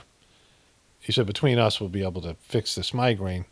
And he said we meditated on it, there seemed to be a nerve, running up towards the base of his skull, which is kind of what I experienced my migraines. And he said, they threw everything they could at it, and it didn't work. And he said, it's in God's hands. There's nothing we can do.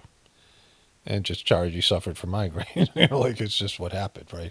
And so for me, like, I've had numerous, I'm not going to go into all the stories. This is, I got a whole other bunch of comments I want to get to about, Christianity and Jesus stuff. So kind of want to wrap this up. But, my mom thought I suffered from allergies. My mom was like a hypochondriac, and she had some other issues. Like my sister, my oldest sister, was suffering from something, and she was crying.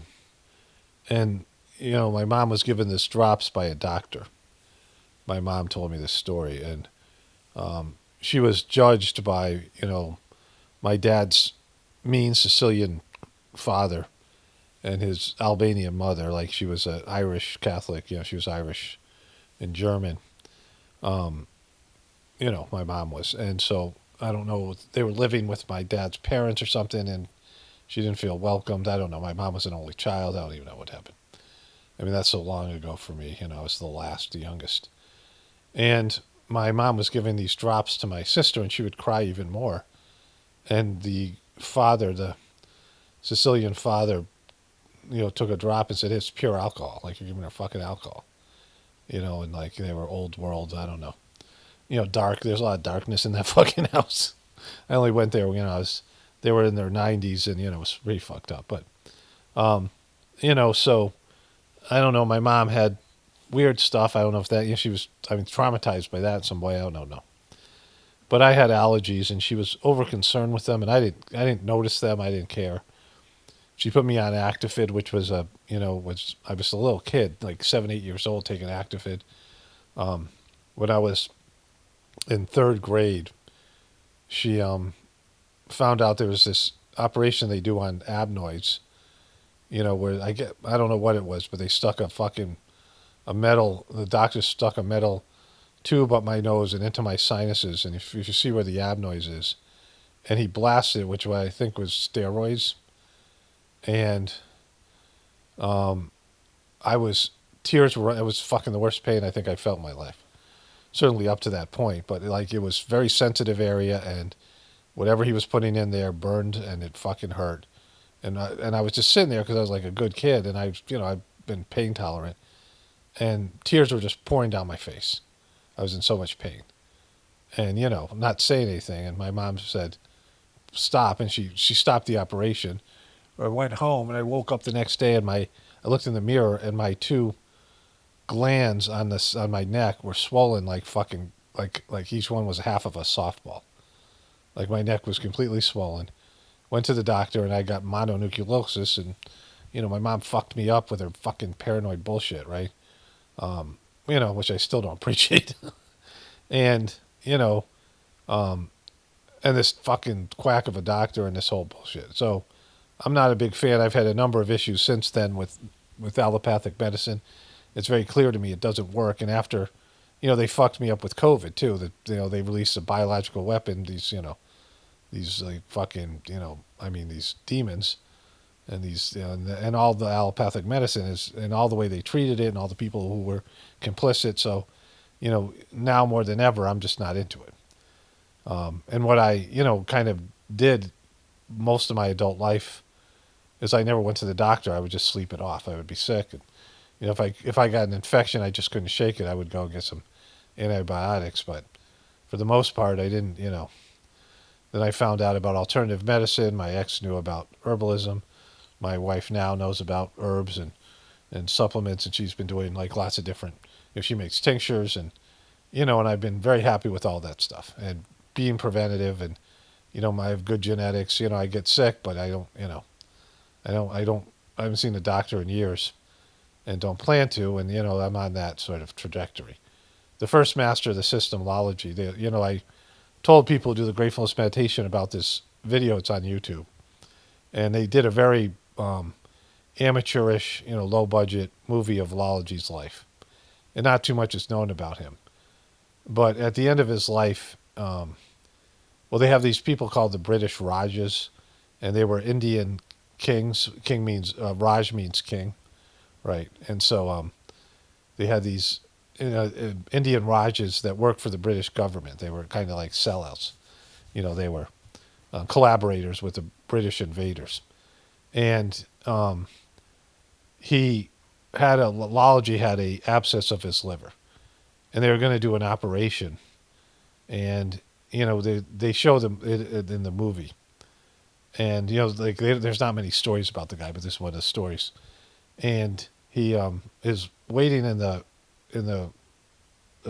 operating room. Again, this is the early 1900s. Back when the fucking it was the medicine was. This is in rural India. And so he's waiting for the operation, and they're about to give him the operation, and a British Raj, the king of that area, comes to the hospital because he's and they leave Lology, and they go to this more important person, at least to them, not more important to me, obviously. And Lology sneaks out of the hospital, and he says, "God has spared me from this abomination," right? Like he didn't feel good about it because he was an old school person. Now he died at a young age. I think he was 56 when he died, and he died with an abscess of his liver, and it fucking was hurt. It was painful. Like he was in pain a great portion of his life. All the masters of the system suffered, but there's some benefit to all the suffering and these things, and I've experienced that stuff myself, and so that's the thing. Like I just really had a good meditation. I feel kind of blissed out now, and so I'm hoping that has to do with that. I don't know. Like I said, there's a combination of different things, but I believe that I'm doing some work for the these people, these divine beings, and that there's some I just feel taken care of in general, and these have kind of been the happiest years of my life as I've gotten older, and I'm facing the inevitable end of my life, which is coming more in focus every day. So it's just something that's there, right? And so like I'm not gonna I'm gonna trust in that as much as I can. If there's some reason I need to see an allopathic doctor, whatever it is, but I'm not gonna I'm just not going to. There's certain things I just won't do. I'm not going to go on that path of bullshit pharmaceutical medicines and things like this, right? When there's one more thing to this. When Dodgy became the master of the system, this doctor, I've talked about him before, he came out and talked about how, they'd have these gatherings and Chargy would like fall apart physically. Like he'd be like, really, really sick. And it'd be like the gathering was 2 or 3 days away. And they'd be saying, we got to cancel the gathering or he can't go. And then the day of the gathering, he would wake up and be perfectly fine. Like no hint that he had been sick. And he'd go perform the tasks at the gathering. He said, in each gathering, he would get sicker than the last. But every time he bounced back. And this guy was there for, it was, one of Chargy's personal doctors, and he was there with him every time. And he said, like he was a medically trained doctor, and there was no explanation for, with the symptoms that he was having, these things. And I've had that experience myself. So, some of it's just a leap of faith, and if I'm going to trust anything, it's going to be in my spiritual system. Okay, so that's the first piece to this. So let me go through all these comments. Let me read all of them, and then I'll, just because of time permitting here, because there's a lot of them. This person says, okay, so this is, a lot of these are commenting on, it went from Trump is right about everything to Trump lies about everything. And so this one person writes, I love laughing at arrogant people think they kind of attitude will get them in a place called heaven. All they have to do is say they believe and expect the man they call Jesus. And that's no awareness, no improvement, and definitely no accountability. And for me, it's arrogance of people telling they're damned or their religion makes them God's favorite with promises, LOL. They have their beliefs and a practice and internal relationships with the one. Always thank you. So, this is in response to that person who was upset at saying, all these things were about a video where I read a comment and the person was very upset at me and, got kind of insulting, got kind of a bitch about it. That I said, I don't know why anybody would take that deal. Like, why would people be okay taking a deal where you would have Jesus suffer for your sins? And, like, that's a legitimate question to ask people. Like, why would you think it's okay to dump your sins on somebody else? This person says, absolutely, I used to consider myself a Christian. Your commentary about Christianity oftentimes offended me, and I wanted to unsubscribe, though would keep it on the down low, which is okay. Like, I could see where you get offended and unsubscribed. Like that, if something challenges your belief system and whatever, like, you just don't need to tell me about it, right? Because, this is my thing and I get to say what I want here. I'm not going to your thing. Like, if I went to a Christian's channel and said the stuff I'm saying, that would be a hostile act. And I never do that and would never do that, right? Like, I don't go to other people's channels and say this stuff, especially somebody who's a Christian in a Christian community. And I wouldn't tell a Christian friend or somebody who's Christian that this is what I feel about it, right? Like, that's not, and that's personal too. I wouldn't try to get them to question their faith. But I can say stuff here because this is my, domain, and this is what I, speak by truth. And that's just the, So, I mean, if you don't like it, it'd be a good idea that you don't subscribe. Like, not because, or just fast forward through the things I say about this.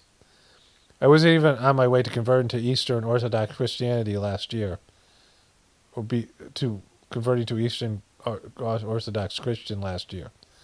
I've been feeling spiritually dead ever since Easter of 2025, but maybe that's part of the process. It's not because God didn't help me out. It's not because God didn't help me out.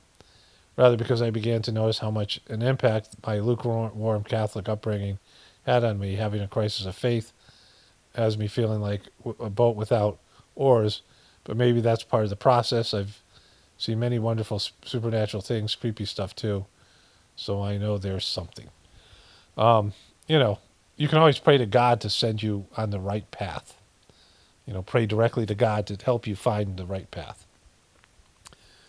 And somebody else, hey, Paul, second comment, but I was wondering if you could expand on your soul's early exit points a bit, or if there's anything more to that. I think I've had that experience, but Up until that point, I thought I died. It wasn't a near-death car crash thing. I was a severe alcoholic, worst 30 to 35 years. I quit. I'm now 41, and I was stumbling on home one day, feeling awful. I felt like my soul was being pulled from my body. I remember begging for another chance, blinding light, and then snapping back to the world, and I was on one knee. I was never considered the idea soul's early exit point. I'm grateful for God and this channel. I'm grateful to be alive, grateful for God and this channel. You know, I don't know anything more than I'm saying. I don't even know why somebody told me that. I don't know if it was some psychic person, or I don't even know how that came up. But I do know that that's a theory out there. And, of course it is. Like, I mean, it would have been an easy way for me to exit because, I told this story. I fell off of a zip line and I was unconscious and I could have just never woken up and it would have just been then whatever. But yeah, I don't know really much more about that. And so, and I don't even know if it's true, but it sounds right to me, right? The reason we have to accept Jesus' sacrifice is because this is the same video. It went from Trump is right about everything to Trump lies about everything. The reason we have to accept Jesus' sacrifice is because we cannot do it ourselves, do it on our own, no matter how good we are, no matter how hard we work. Jesus said even a thought is like committing the crime, and he's wrong in a sense. He's not wrong in a sense. Well, why would he be wrong? Jesus said even a thought is like committing the crime, and he's not wrong in a sense. If we are in a spiritual realm, we can never be as good and perfect as God himself would be here loving everyone. Well, not the God of the Old Testament. What are you talking about? I can't even go a day without hating someone or something. I'm not good enough to get into heaven. We can't refuse it. We can't control it. We didn't ask for it, but maybe we begged a solution because we want to live forever in heaven. Okay, so really not person that would probably do well on my channel. I'm not sure. Maybe I don't know why they're here, but this, whatever. So this person's saying that they can't go a day without hating someone, but there's people who don't hate at all. So you're saying that that can't be stopped. Like every issue that people have, somebody else either doesn't have that issue or people have conquered that issue or have, evolved out of that. And, there's people who, quit drinking, right? And I was saying in my video, the cleaning process in Sajmark's system cleans away some scars. And it's true that, anybody can connect to God anytime they want. So you don't need anybody else for that. You just need a willingness to do it. And you connect to God on your own level. To evolve to the higher levels of spirituality, you need help, you need a guide, you need a system. And that's why people have, only gone so far spiritually based in their own personal effort. But you have to have effort. Like that's the problem with Christianity. You have to have a method. You have to have some way of connecting to God. And when Jesus said, or if he said this, I don't know what the person is referring to in the Bible, that the thought is as bad or similar, to committing the crime. It's not. Everything begins with a thought, but you can check the thought. When I worked in this treatment center with sex offenders, teenage sex offenders, there was a 5-step program. It was assault cycle, which was where they got in touch with their cycle of abuse, right? And there's assault cycle 2, which they went further into that. And then there was victim empathy. And they had to learn to be empathetic to their victim and take full responsibility.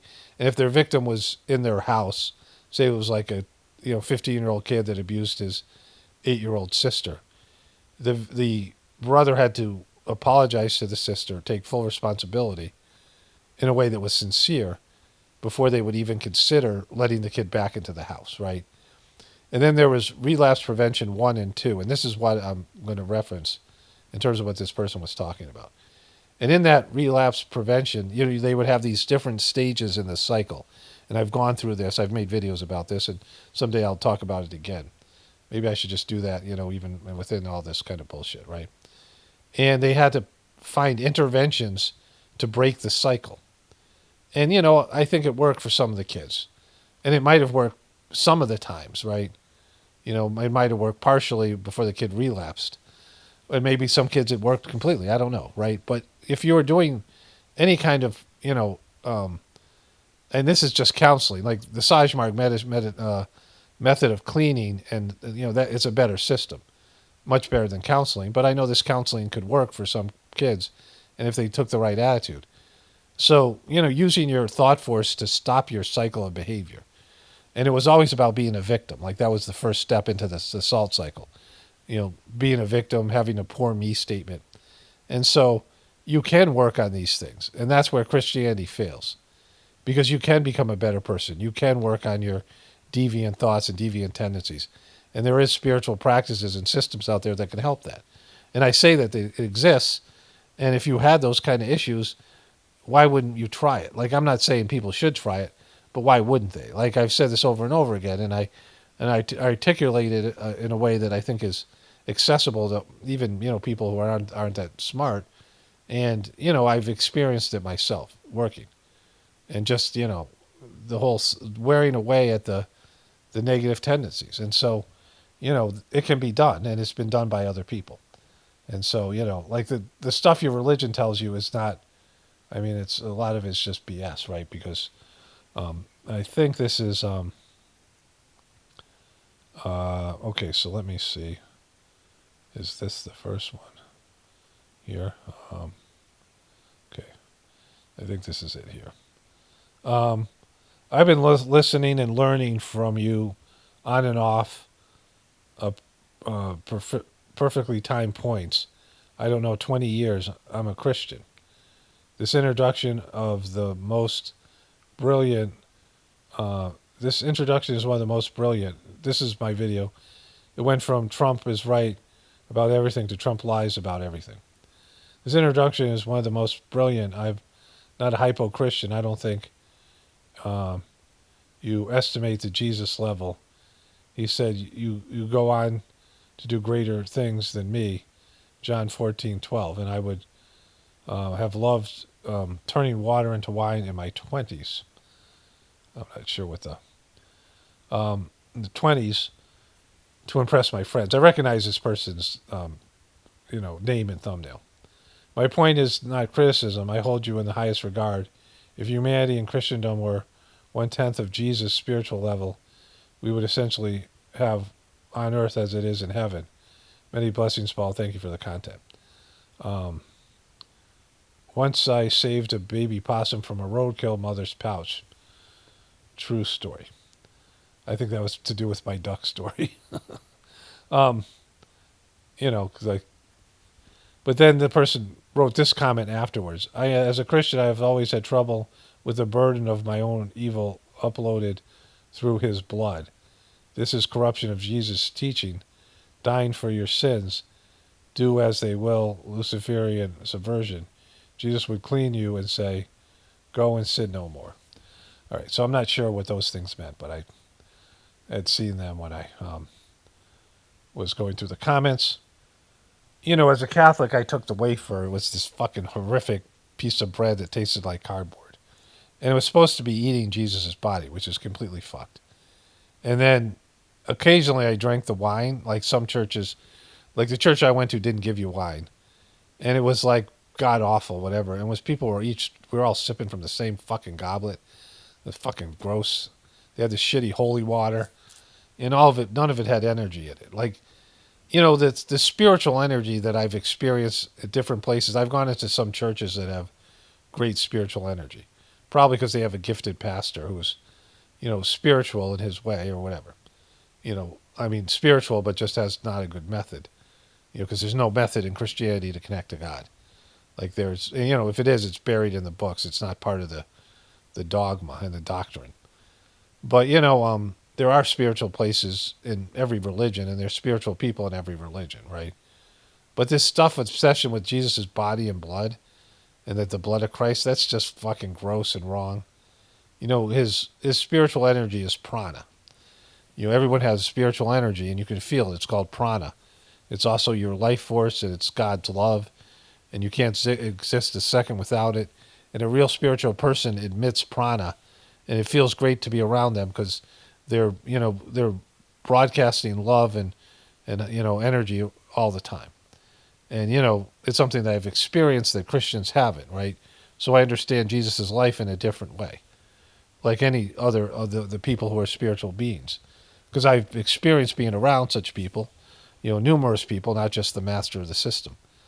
Because all of us who do the system, we absorb this energy, and then it flows through to other people. And it's dynamic and real, and it's something that can motivate you and inspire you. A spiritual life is dynamic. And there's one more long thing here. The person writes, here, I got to make this bigger. This is to somebody lost his marbles. We are at the very end of our time, evidenced by the Bible. They're talking about a new world order, and Revelation 13 states that a new world order is the end of the planet. According to Revelation 6:12, the Euphrates river will, whatever that Euphrates River, will be completely dry, and right now it's drying up at an alarming rate. Theologians 5:3, Revelation states this, the beast. There's like a long fucking ass question thing, which has nothing to do with my fucking video. But then the person writes here, this is a two-parter that I had to do 2 screenshots. After more revelation, speaking of the Bible, salvation has never been more important than it is now. Hope is found in Jesus Christ, and no one comes to God except through him. He is the way, the truth, and the life, as indicated in 351 Old Testament prophecies fulfilled by him. Turn to him as Savior. The penalty for sin is death. So God loved mankind so much that he sent his only Son, Jesus, to die as a substitute in the place of sinful man, paying for a debt. 3 days later, he rose again. Trust him as your Savior from hell. We are saved by grace through faith. Simply believe the Gospels. Well, the Gospels, a lot of them eat shit. like they're just horrible. I'm just so annoyed with these motherfuckers coming on my channel and spewing their bullshit, right? And I don't care if you do it on your own channel or out there in the world. It ain't working. Like, it doesn't help, and it's not true. There is some spiritual benefit to, doing Christianity if you do it the right way, and you forget it, and you like throw the Old Testament around, and you try to be like Jesus, and you have some living dynamic, some kind of you make your own system of connecting to Jesus, and through, I don't know, prayer and some form of meditation. I don't even know, right? Like, there's a way that you can evolve spiritually, but it's the bullshit they promise you and say about all that stuff is not true. And you can see by this person having to convince you that things that are going on in the world are prophesized in the Bible. But you don't think the Euphrates River was eventually going to dry out, or has dried out in the past, right? And you know what? Maybe they're building fucking mega data centers, or some other bullshit things are going on to dry out the Euphrates River. I mean, that doesn't mean shit, right? Like, the prophecies that are in the Whispers of the Brighter World messages are more accurate and more timely, and they talk about 5G and electromagnetic pollution and shit like that. And it's not written. It was written in some of the things the messages were given as late as 2018 or 2016 or something, when the medium died. I don't know when her last message was, but they're fairly recent. And then all the other things that are said in the Sajmark literature was written from the 1950s all the way up till recent times to 2014, and they're filled with things that you could say are right, but that doesn't mean shit. Like, the proof is in the pudding. If you can experience some grace, some spiritual energy, and at the highest level, that would be an indicator of that you have the right system. But you can pray to God at any time, directly, right before you go to bed, and ask God to find you the appropriate spiritual path. I mean, that's what everyone should do. You do it for 7 days. You do it at night, and the answer should come to you, right? God will find some way to tell you.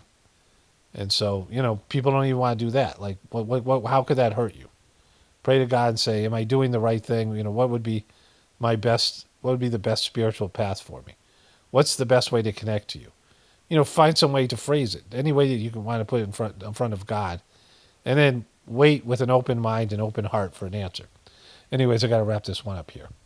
Only spirituality will save this world. It's paramount, definitely point for the apocalypse. And the ascension, everyone have a blessed day and be grateful.